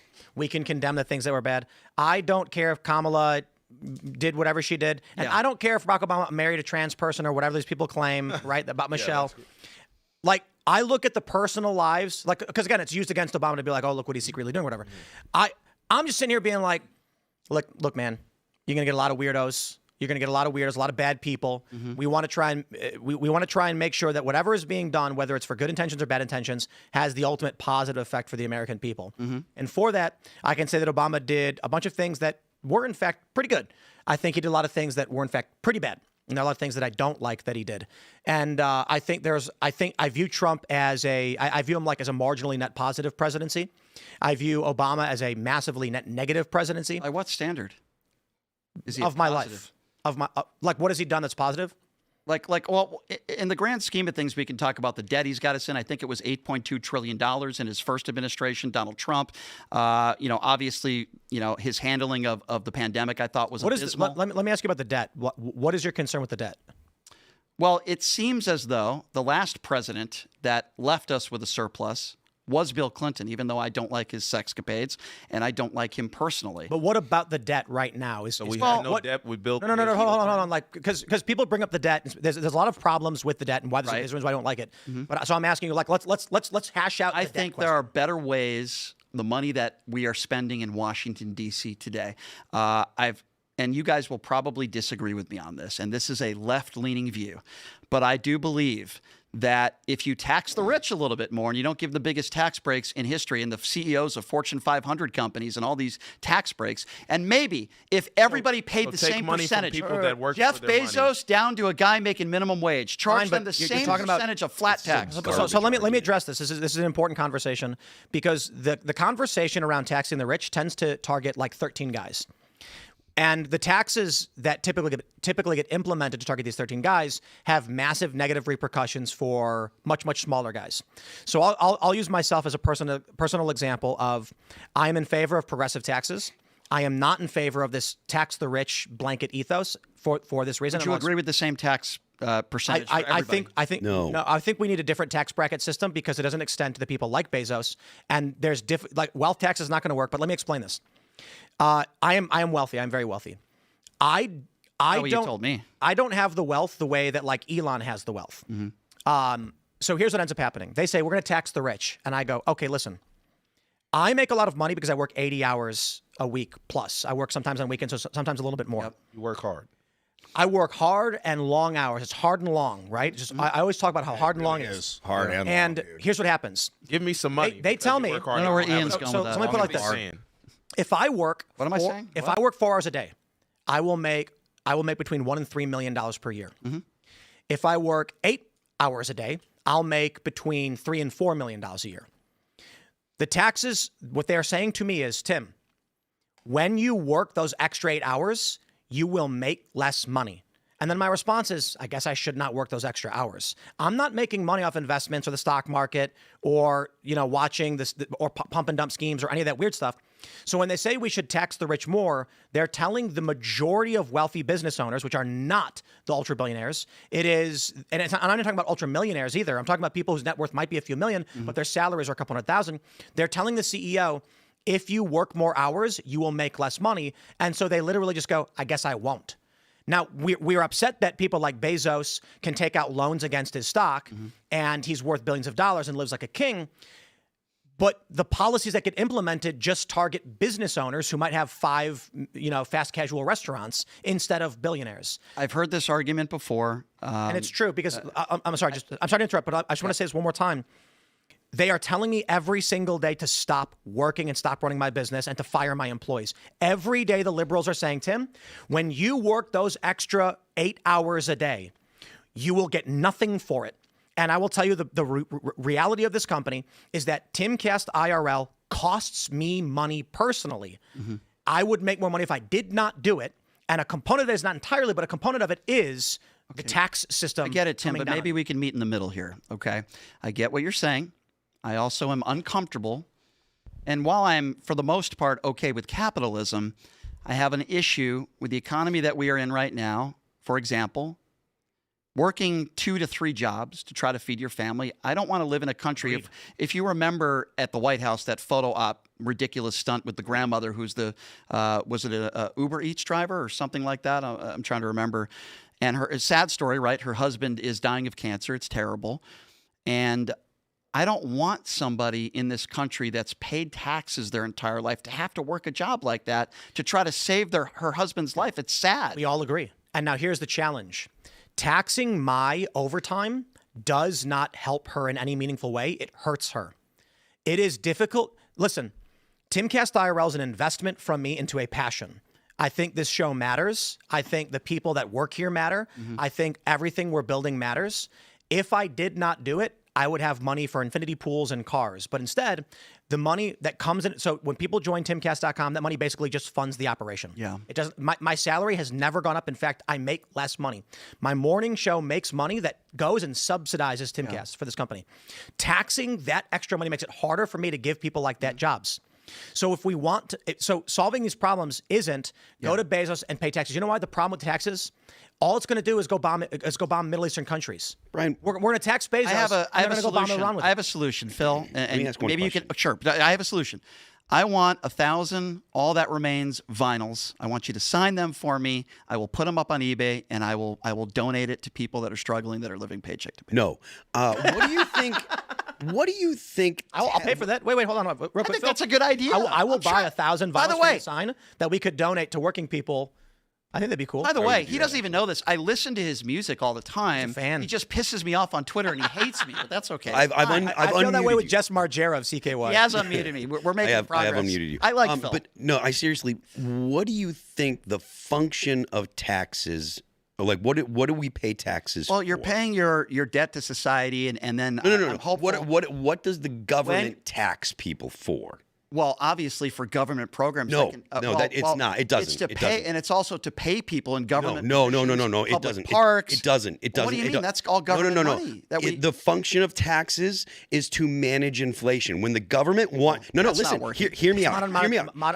Modern monetary. Modern monetary theory, the way that our system works, when the government wants to do something, it just prints the money. The taxes are to manage the amount of money in the system and to make sure that So with that being said- hold on, let me finish.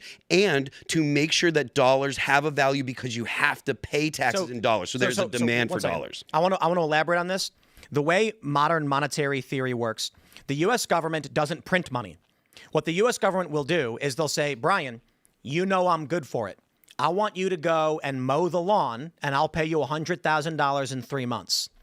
That puts debt. That's how the debt goes up. The debt is literally the U.S. makes promises to American services and individuals saying we'll pay you back, never actually giving the money. They then have to find the money after the fact. So inflation, quantitative easing, taxes are to manage the inflation caused by economic activity created out of thin air.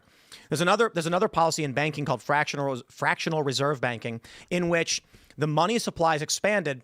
when you swipe a credit card and buy a product, that money doesn't come from an account. The bank that you so if I own a convenience store and you buy $1 can of soda from me and swipe with a credit card, the dollar isn't transferred, it manifests in my account. Then I pay it back. I've added $1. $1's been added to the money supply. That's how they expand the money supply. This creates inflation, so they tax you to reduce the amount of money available in circulation. Yeah, but And hold on one second. And the point of this, the point of me bringing this up is to point out that if you raise taxes on billionaires, that money doesn't get transferred to poor people. If you taxing, actually not even billionaires, if you raise taxes on the top 1%, which is they pay top 1% pays 40% of total revenue in taxes, and that's anyone making over $663,000. If you raise taxes on those people, you will put people out of work, and that money will never go to new programs. Real quick, are you familiar with the Laffer That's 100% true. That is a factual argument. Real quick, are you familiar with the Laffer curve? No. This is the ratio by which, when you increase taxes, tax revenue declines. The example I like to give is Cook County is Chicago. DuPage County is the western suburbs. There was a Home Depot that was in Cook County, a few miles from the border of the county. Cook County increased taxes, I think, by like 0.075% or some small number. Home Depot shut down, and it was over like 6 months, and reopened 3 miles away in DuPage. And I was talking to this girl this is when I was like a teenager. Her dad was a contractor. And I said, that makes no sense. They probably just lost millions of dollars. And he said, no, you don't understand. With the tax increase, the contractors who buy wood were spending $20,000, $30,000, $40,000 per trip. Mm-hmm. They were looking at losing $20,000 to $40,000 per year on average per company, and they would be willing to drive 30 miles extra for supplies. Home Depot knew they were going to lose this due to the tax increase, so they moved. The interesting thing is Cook County lost all of the tax revenue because of it. Well, Kamala Harris had a policy that this is one of them that I did agree with, where if you're a household income making under $400,000 a year, she wanted to lower taxes for you, and she gave her plan on how to do so. Yes, I disagree. You wanted to cut taxes for wealthy people? If you're making under $400,000 a year, not over, under. And when I look at the biggest tax breaks in the history of this country for the top 1%, listen, here's my biggest issue, right? If you're making $40,000 a year, your percentage in taxes shouldn't be higher than somebody that's making $1 billion a year. Hold on. I need to address something for you. Do you know about how they hired some 80-some-odd thousand IRS agents? Yes. Do you know what happened following that? It was exactly as we predicted. The way the IRS operates, you're not going to get audited, and when they need money, you can't go to a handful of people. If they taxed all the billionaires at 100%, I think it would run the U.S. government for like 3 months.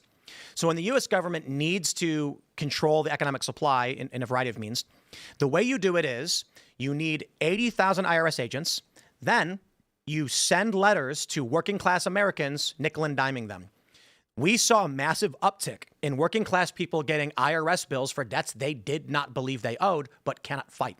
So if you make $60,000 a year and you get a letter from the IRS saying you have a $300 debt, this was the point of Joe Biden's burst in IRS agents, was to hunt this stuff down. You're a working class guy going, I can't hire a lawyer over this. It's $300. Now you're getting nickel and dimed, and that's how they're trying to increase the IRS income. What is both of your solutions to where we are at in this country right now? As you know, there are a lot of people in this country right now that are struggling, that are working multiple jobs, struggling to get by. As you also know, in the big and beautiful bill, up to 20 million Americans losing their medical coverage, which I think is a huge problem. Millions of people losing food stamps. My issue is... Well, the food stamp wait, do you want our solution? I think it's good that people I want to know, right now we're not... stamps. I think we all can Hear me agree out. we're not in a very good place right now. Hear me out. What do we do? Work harder. It's an industrial, Work harder. large meat grinder ridiculous. that people are lined up in front of and walk into. So what you have to do is you have to reform Medicare, Medicaid, and Social Security, because those What's are the. Donald Trump's health care plan?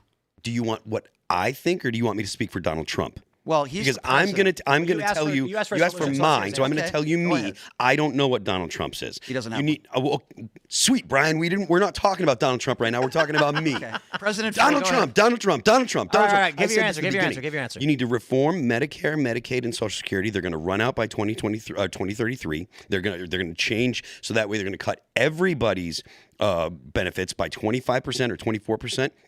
And you need to make sure that the economy is running well enough so that way the tax base increases. The major driver of our debt and our deficit are Social Security, Medicare, Medicaid, and inflation. And interest. So you need to Brian, make sure interest rates are as low as they can be, so that way the interest isn't compounding as fast. You need to have more economic activity, so you have more people paying in taxes to manage that inflation, and you have to have a change in the system that is Medicare, Medicaid, and Social Security, so that way you can take care of the. I'm going to give you the two realities.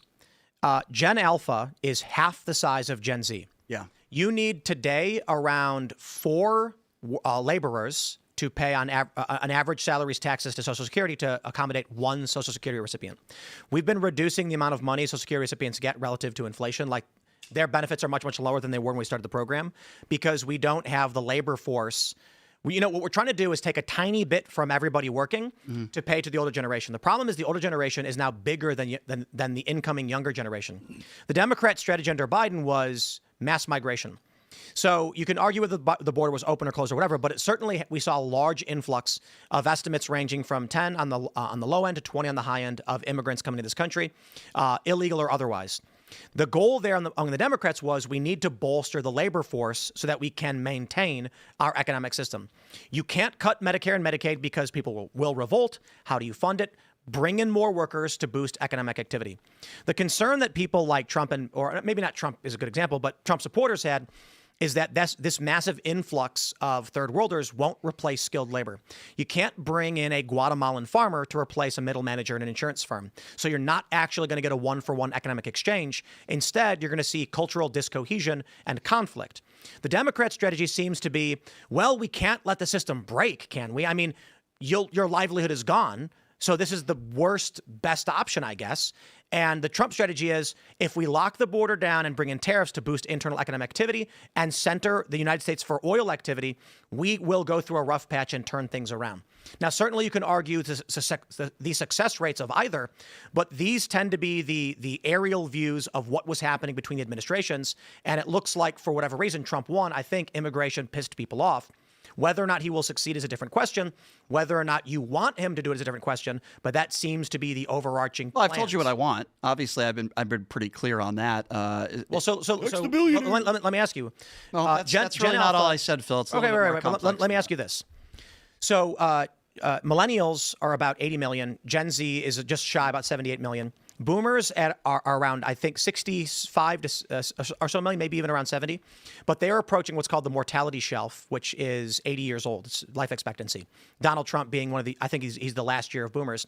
So we're expected to see over the next 5 years a substantial death rate. They call it the mortality cliff because once a generation reaches the age of 79, which is life expectancy, statistically, large amounts of death occur, which means we might see somewhere between like 20 to 30 million in the next 5 years of boomers moving on. Like, this is what's going to happen.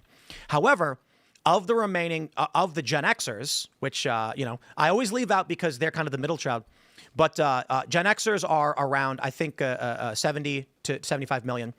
They are now entering Social Security age, AARP, and all that stuff with the remaining boomers, but we're only bringing in 40 to 45 million Gen Alpha. So we do not have the low-skill labor base to sustain Medicare, Medicaid, and Social Security. The question is, what do we do about that problem?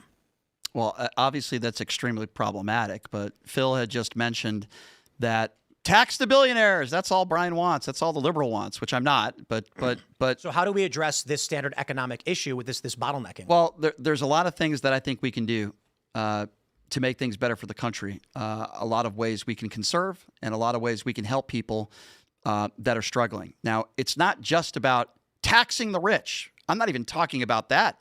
I'm talking about the biggest tax breaks for the rich in the history of the country. But again, what does it matter? Those are good. It matters a lot because I believe the money that you normally would be taxing those people, forget about even taxing. It's not Social Security or Medicaid. Those are capped. Forget about even taxing them more. Look, the problem I have if we're talking about Medicaid, right? And I'll just go to, for example, someone who gets sick, who lost their medical coverage, okay, who didn't qualify for Medicaid. What happens when they get sick? When they get really sick, when they can't afford their insulin, they go into debt. As an example, what do? They'll go to the emergency room. They go to the emergency room. What happens? The hospital has to take care of them if they need some sort of, and yes, I think it's life-saving care if you need insulin and you can't. And it increases costs for everybody else. Yes, that's my point. Right. Well, nobody wants to let people just die. Right. No, like at no rational. I always say, I think there's people in this country that do. I think we have a cure to cancer. But we have a cure I for guarantee diabetes. you. I think that's I guarantee you this. What? You can take. What okay, is? guys. I guarantee you can take the staunchest of suit-wearing conservative, pro-life Christian pastor guy, and you can take the gayest, flamboyantest trans person, and if they are both looking at somebody who runs up to a hospital bleeding, they will both try to help that person. I don't disagree with that. And so the issue that we have is not. I think the challenge that we have.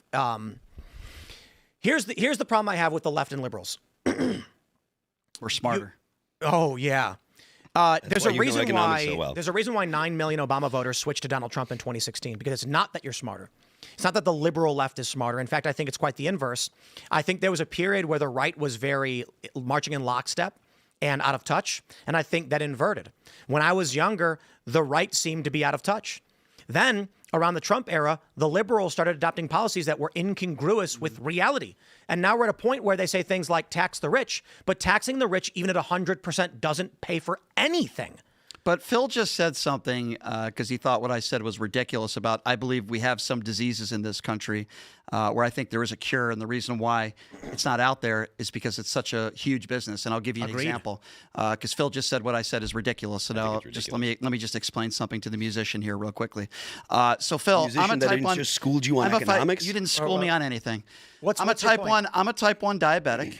I know that they've had this for 15 years. They've injected beta cells into monkeys that can recreate a pancreas. If a diabetic, their pancreas doesn't work, they can't secrete insulin. They could have this out there right now. And the reason why they don't, and I have spoken to brilliant doctors that know all about these studies, the reason why it's not out there is because it's such a huge business, whether we're talking about insulin or testing strips or insulin pumps. It's a huge business for this field. And yes, I do believe there are people in this country that do have cures for certain diseases. And the reason why it's not out there is because of greed and money. And that is not a ridiculous. Let me ask you a question. Tim, do you disagree with that? You're correct. Thank you. These pharmaceutical So you're companies. ridiculous. These pharmaceutical companies have begun just treating. schooled you, okay, Phil. Hold on. Pharmaceutical companies have preferred to treat symptoms instead of diseases because they can make lifelong customers. My question for you is, this treatment, how much would it cost for you to get? Like how if we could buy it right now? Oh, well, obviously, I would imagine it wouldn't be cheap. But here's the thing. But people would have the option to Here's buy the it. caveat. So, Tim, at least 15, 20 years ago, they started testing out these insulin pumps where it tells you what your blood sugar is at all time. And everyone made that same argument. Oh, this is good. And when it first came out, Tim, extremely expensive. Yeah. Now they're extremely cheap. But my argument is this: you should have the choice to pay the $1 million to cure yourself of diabetes. I believe the pharmaceutical companies withhold this because, here's what happens: a pharmaceutical company says, "Look, we found this genetic, treatment that will basically cure." Type 1 is like you were born with it, right? Like I wasn't born with it, but it was hereditary. I got it when I was 6. It's not like you gorged yourself and were ill. No, I'm not Donald Trump. Go ahead. Okay. So anyway, the pharmaceutical company. hates it when This I is the mentality of the hate Donald pharmaceuticals. Trump. It was just a joke. Okay. Here's the mentality of the pharmaceutical Tim company. left. They say we could release this cure. It's going to cost $5 million to cure. It's a crazy genetic treatment. Right. Then someone's going to go, if we make that available, they're going to vote that we have to make it cheap, and they're going to go, okay, then don't make it available. Yeah. So pharmaceutical companies, look, guys, and I'm going to tell you this, It's so bad. a lot of Trump supporters, a lot of MAGA guys are going to be like, he's bad. right. They hate the pharmaceutical companies. They all rip everybody off. I hate them all. He did say we have a 1,500% decrease in You know what it is? pharmaceutical drugs. You know what it is? There's two things. These pharmaceutical companies are big media buyers and big political donors. Correct. Nobody wants to cross them. I agree with you 100%, and that's part of what I'm trying to say here. It's corrupt. I think we all could agree This on is a that. general populist message that both Yes. sides agree with. I agree. That's why I like Cenk Uygur when he's like, guys, can we just do this? The left and the right can just raise figurative political pitchforks against the pharmaceutical companies and say, stop. Except you might make the argument that letting people live forever, if everyone lived forever, Nobody's living forever. that might implode. Like if all of a sudden all our life expectancies was 200 years old, our entire human race might implode on itself. People are having problems with their blood sugars and their diabetics, and think in the long run it costs America more money with all the health issues that come with it, whether it's eye issues or blood circulation. I understand what Tim is saying, and he's right. You come out with something that's really expensive, they still wouldn't do it. But The only point that I was trying to make to Phil, which is I think a pretty simple one, is that yes, not every disease, but there are a lot of diseases out there where there are cures. It's just And people are- let's And I utilitarian think that argument. a lot of America now is suffering from not just like your issue is hereditary, like you said, right? Correct. Yep. But there's a lot of America that's just simply unhealthy. Oh, of course, 2/3 of the So country, right, now has you comorbidities. how do you right? combat that? And that's not It's even culture. It's Yeah, just culture. It is culture, and, So, and like- that's I agree. We got to go to Rumble We rants. agree on something today. Eating We got, healthy. guys, we got to go to Rumble Rants and Super Chats. The uncensored portion of the show, oh boy, is going to be at 10 at rumble.com/Timcast IRL. Guys, if you become a member at timcast.com and join the Discord server, you can call in and talk to our guest, which I'm sure they're very excited to talk about. But I'm gonna read your guys' Phil's chats. really looking forward to that. I know it. So I know this it. one's important because this one just came in and it's about what we just said. Jacob Williams says, Tim, you are 100% wrong that these people stand on the same moral framework. During COVID, these people said that if you were unvaxxed, that you should not get treatment. They do not share the same morals. I'm certainly not talking about that. I'm talking about a general complaint among the populist left and right that pharmaceuticals intentionally do not release cures because they would rather have sickly permanent customers. You will hear that same conversation from the Young Turks and Hassan as you will from, Charlie Kirk or Steven Crowder. Like, now, you will have different economic arguments and libertarian arguments, but everybody kind of agrees, yeah, they're intentionally not curing disease anymore. They're turning us into subscribers. Right. That's Now, exactly the point I was trying to make. I agree that the left was like, get your vaccine. And Well, I never thought they should have been Mandated? mandatory or mandated. Excuse me. I almost died of COVID. I was in the ICU for 2 weeks. This was before the vaccines came out. they give you a ventilator? They wanted to. I said absolutely dead. not. So I don't know if you guys want to hear the sob story, but Well, let me just tell you, because the data that's come out now is the ventilators actually it killed were people. killing people. I agree. That's I agree. crazy. 100%. They tried to increase airflow, but it was the So- red blood it cells. was This is breaking a the- crazy yeah. story. Okay, this is crazy, and it has to do with the ventilator. I thought I had the flu. I did my show. I left. I got checked. I've got COVID. This was before the vaccines came out. Tested positive. I stayed home for a week. I never slept worse in my life, like 2 hours of sleep, and had a fever. And a week passes, and I made the mistake. I didn't go to the doctor, and I should have. I thought I could just sleep it off. I had no idea how serious this was. I get up to go to the restroom, and I was having trouble breathing. A friend of mine comes over. She checks my oxygen levels. It was like 80%. Wow. Deathly. Paramedics come and get me and say, you're going to be in the hospital for a while. I called a friend of mine who's thank God, she's a really smart doctor. And she told me, she said, don't let them give you a ventilator. She knew. And when I was talking to the doctors in the ICU, they were considering it. And I said, absolutely not. I don't know if they would have given it to me or not. They gave me remdesivir. But I will say this, I saw people die in the hospital.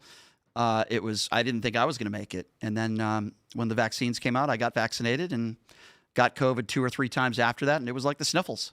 And so I had a conversation with you earlier about this. Bro, I never glad thought you're they still should have here, been. bro. Thank you, I appreciate that. I never thought that the vaccine should have been mandated. I've been very consistent on that. I think it's a personal decision that you make with your doctor. If you're a physician who knows your medical history, you guys make a determination, and I'm cool with that. But when we were losing 4,000 to 5,000 people a day, I didn't have problems with things shutting down. I think 70,000 people in a stadium watching a Raiders game when we were losing 5,000 people a day probably would have been inappropriate. Go ahead. I'll just finish your point real quick. I also understand that people lost their businesses. There were no winners here. It was horrible. I want to say one thing before we get to some of Yeah. these other chats, just real quick. Sure. Sorry if I went on a rant I want to try there. and get as many as we can. But a new study came out, it was released at the end of April, that found that the mRNA vaccines didn't stay localized. Mm-hmm. And if they got into your liver, it made you more susceptible to COVID. So some people were saying that they believe the vaccines were causing long COVID. Mm-hmm. Maybe. This study, it's nature.com, they said that when the mRNA gets in your muscles, it increases immunity.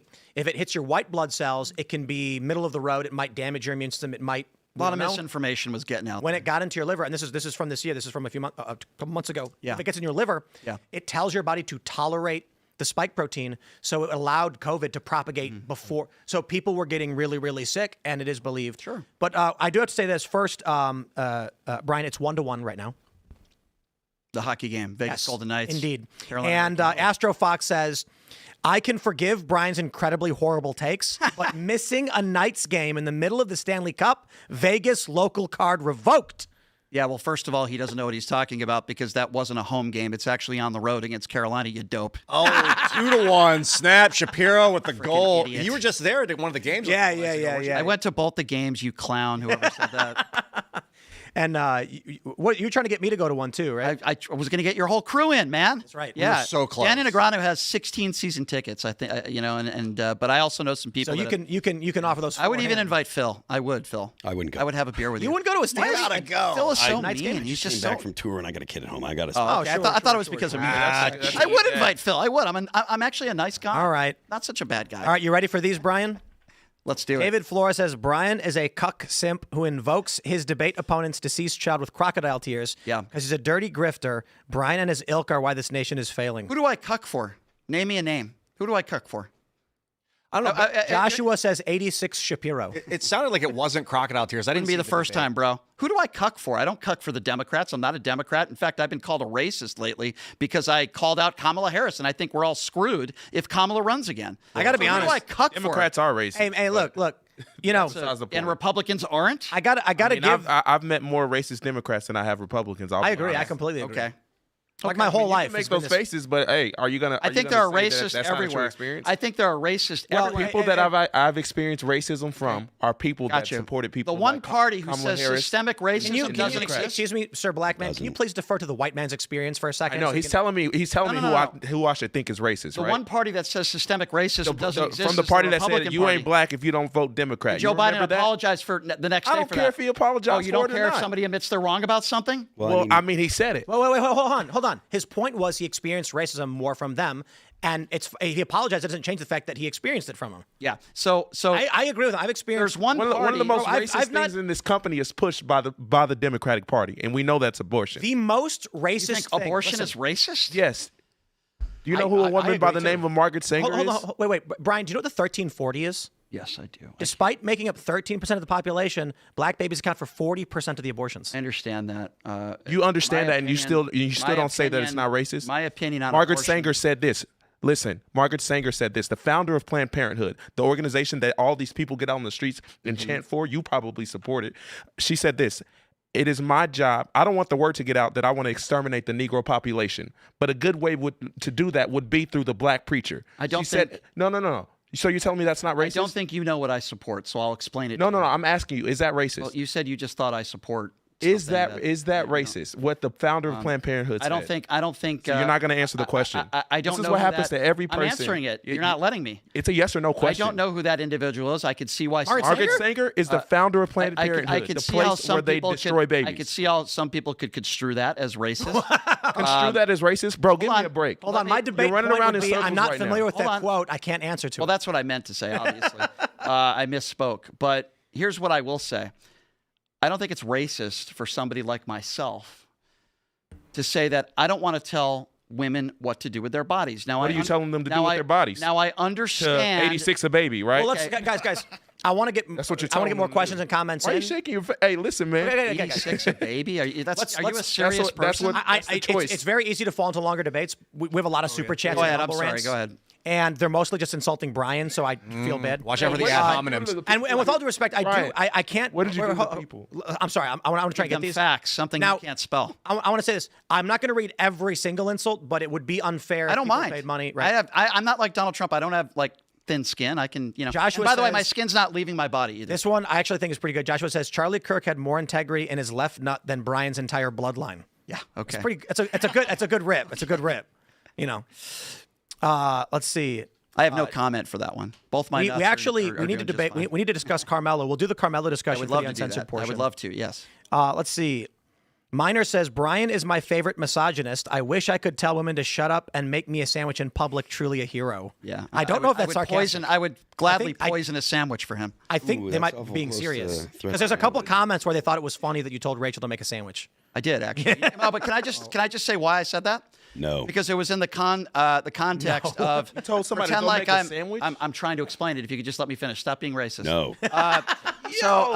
Please let the white man talk. Stop being racist.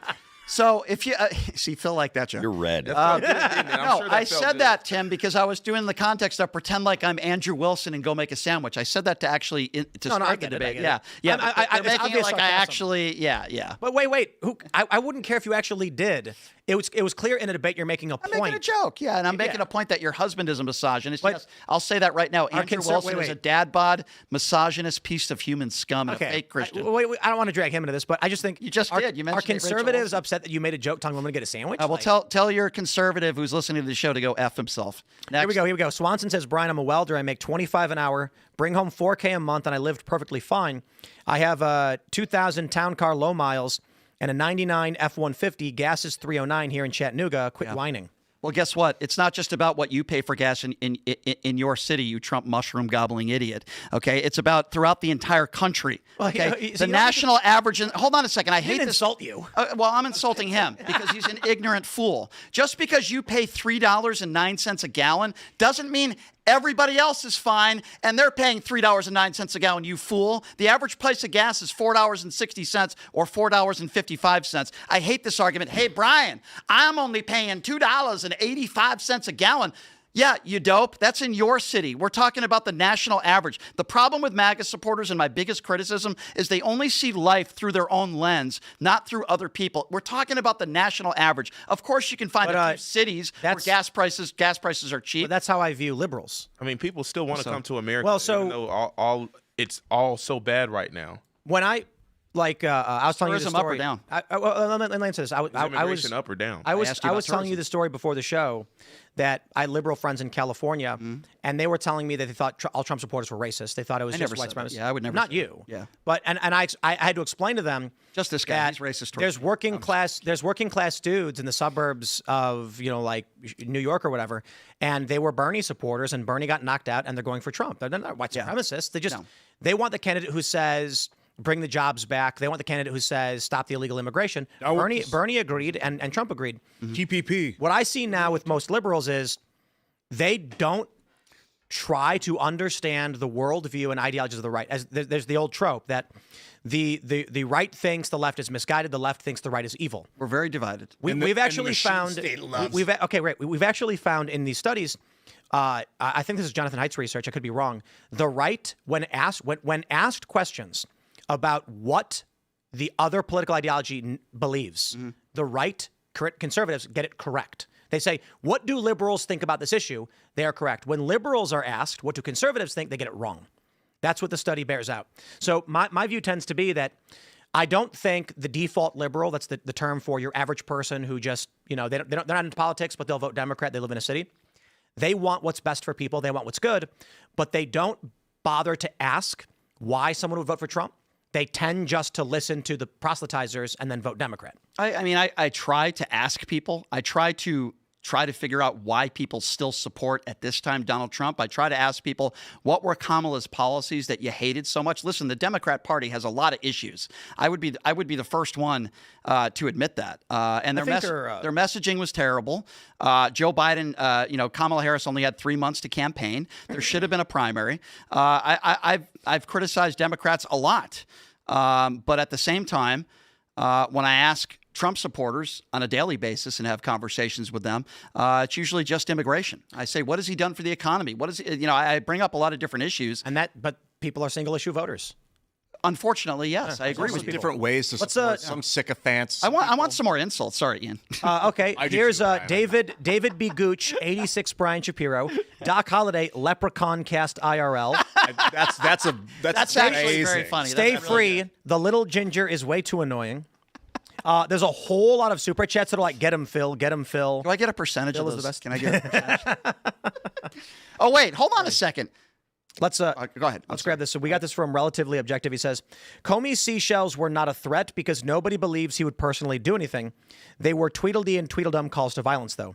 So I disagree. So but the concept of a Tweedledee Tweedledum threat is. Are you familiar? I am, and I still disagree with that. I listen. There's a lot of people that say that term. I don't see it as a threat. Well, I coined it, and it's true.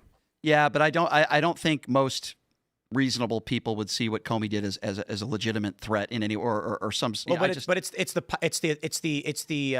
don't think he'll be prosecuted it's the or authority, I found suppose. guilty. I don't think he'll be. No, I don't disagree with that. Yeah. So Don't think the case is strong enough. I wonder if you've ever experienced something like this, because I bet you have, where what we've experienced, like with Charlie Kirk, is a good example. Yeah.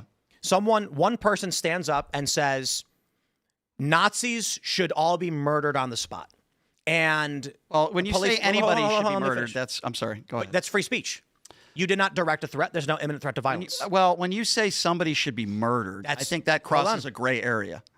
Personally, morally, in the legal sense, you are allowed to stand in a street corner and say all Nazis should be killed on the spot. That's free speech. Correct. The guy standing next to you then points at you and goes, Nazi. Both of those people have engaged in protected speech. Neither has created an imminent threat, but their statements combined turn into someone saying Nazi should be killed and there's a Nazi. But because each individual only said two different parts of it, that's the Tweedledum death threat. I understand that point, but I think we all could agree here.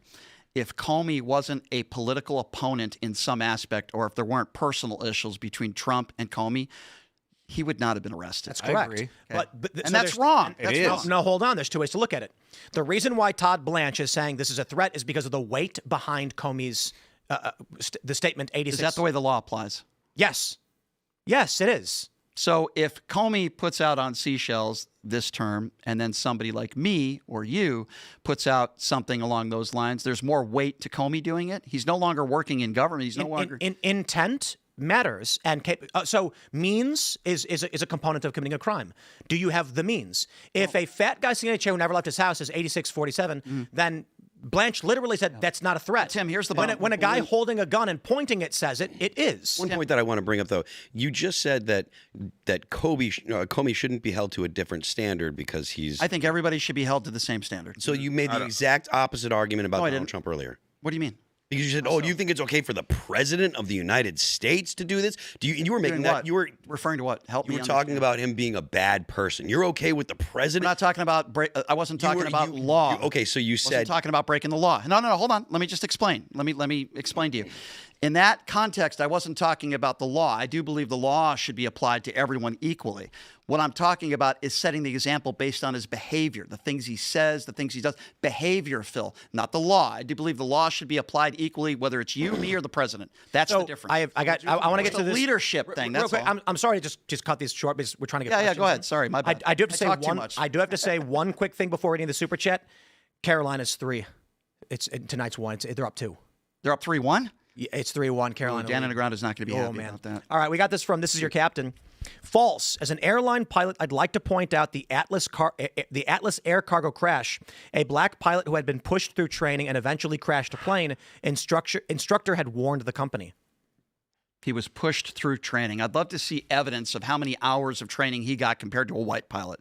Pushed through training. Please be specific. Send him another $5, please. Please be specific and tell me, where is your evidence that he was, quote, pushed through training? By the way, there's no evidence anywhere that I've seen that if you're black, you didn't get the same hours of training that somebody white had. It's the same standard of training. Now, if you're talking about DEI hires and other categories, that's different. I'm specifically talking about pilots flying planes. So it's like, come on, man. I mean, what you're saying, DEI hires, it's possible, like conceivable, that someone that was a pilot was hired because of that someone was overlooked, like a person of a different race was overlooked because they needed to fill a quota. That's completely conceivable. We're talking about that literally exists. We're talking about pilots that are black, not because they're qualified. We're talking about pilots right now, right? In that context, there is no evidence that I've ever seen. Oh, this is I factored. This is true. That a black pilot didn't get this is true. The appropriate amount of training that a white pilot got, and he was hired. He had a poor training record, but was confirmed for qualification. That's anyway, different. And responsible for the the argument is that the company wanted to get a minority pilot through, so even though he shouldn't have qualified, they said we're going to do it anyway. So if that's true, were they sued? Did it because he was black. If that's true, and they put a black pilot in there that was unqualified for the position, and that's why there was a plane crash, there would be a huge lawsuit.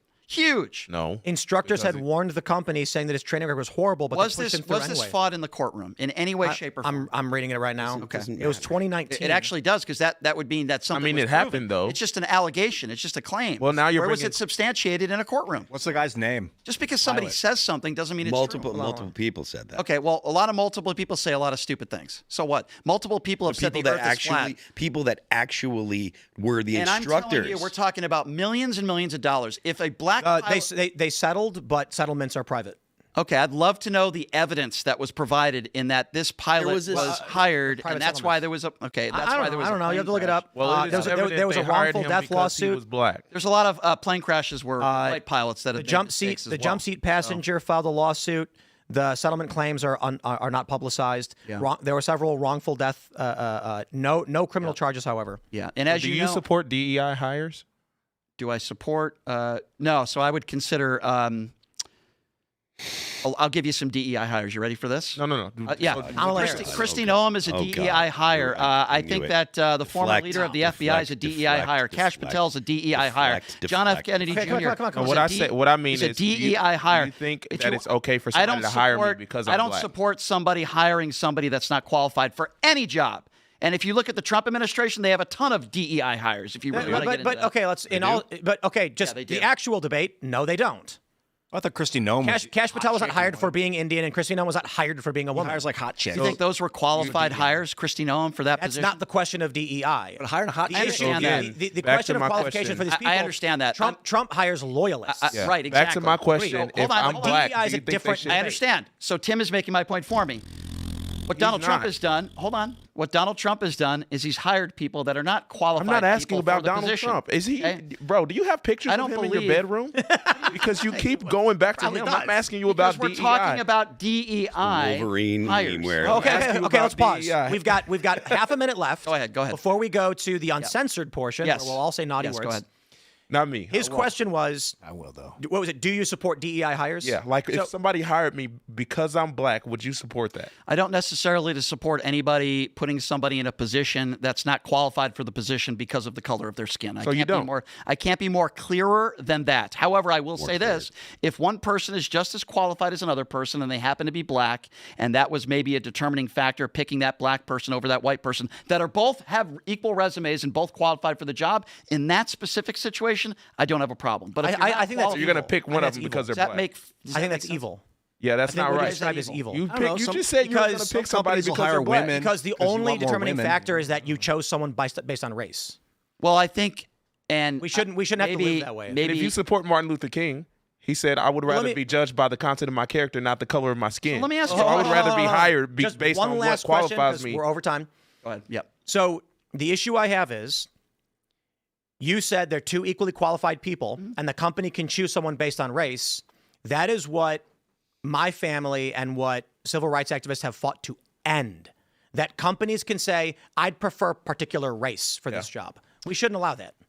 It's wrong. In a perfect world, but I think the reason why I say that is, I look at how many black people are CEOs of Fortune 500 companies. They had the issue in the NFL for many know- years. do you know what's wrong with- about hiring head coaches? And do you know what the problem this is? was 20 years ago. Everybody was white. And here's the problem: is I'm second generation mixed race. Yeah. My mom's side of the family had to flee numerous states because miscegenation laws were in effect.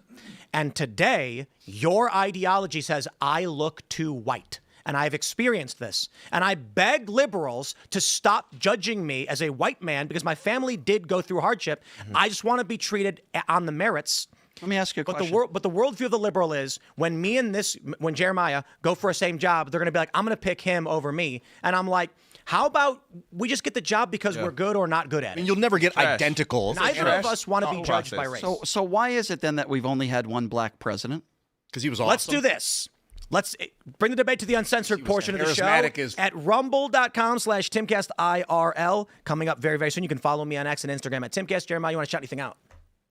Jesus loves you, and I do too. That's a great shout out, but you have a social media too, so people follow you. Jeremiah_Hicks on Instagram, and then at Jeremiah Hicks on YouTube, Jeremiah Hicks on Facebook, and then Jeremiah_Hicks See on how Twitter. selfless he immediately goes to Jesus instead of all one, himself. dude. Love Christ, You- brother. People got to follow on Instagram, but I respect it. Yeah. Be the message. Ryan, where can they find you? Thanks, man. Thanks for having me, Tim. So the show is called Pushing the Limits. The website's pushingthelimits.live. I have a new Substack, Pushing the Limits 1. I'm on social media, The Brian Shapiro, and YouTube and Facebook pages are at PTL Radio Show. And I would like to think that Jesus Christ loves a bald ginger as well. Jesus does love bald gingers, dude. He's down. Hit it, Ian. You know, And wait, and I love Phil as well. Phil, I do love you. I'm absolutely, this has been wonderful. So if you were frustrated watching, you'll know that when you're here and you can interact, it's less frustrating. So get on the Discord, call in, get involved with the conversation, come to the live events, get involved with the conversation. It's a lot of fun. Thanks for following me and everybody. I'm at Ian Crossland. Follow me on YouTube, Instagram, X, and Twitch at Ian Crossland. Phil Labonte. I am Phil That Remains on Twix. The band is All That Remains. You can check out the music at Apple Music, Amazon Music, Pandora, YouTube, Spotify, and Deezer. This Sunday, we're playing the Warped Tour in Washington, D.C., so you can get your tickets at warptour.com. I also have a new post up on my Substack that is, on my Patreon. That's patreon.com/Phil That Remains. I go into similarities between the 2020 election and the California mayoral election that recently happened. Don't forget, the left lane is for crime. I'd also like to shout out Christ for sure. That was a good one, Jeremiah. Thank you. Man, that was a crazy conversation. I can't wait for the after show. You can follow me at Carter Banks on X and at Carter Banks Official everywhere else.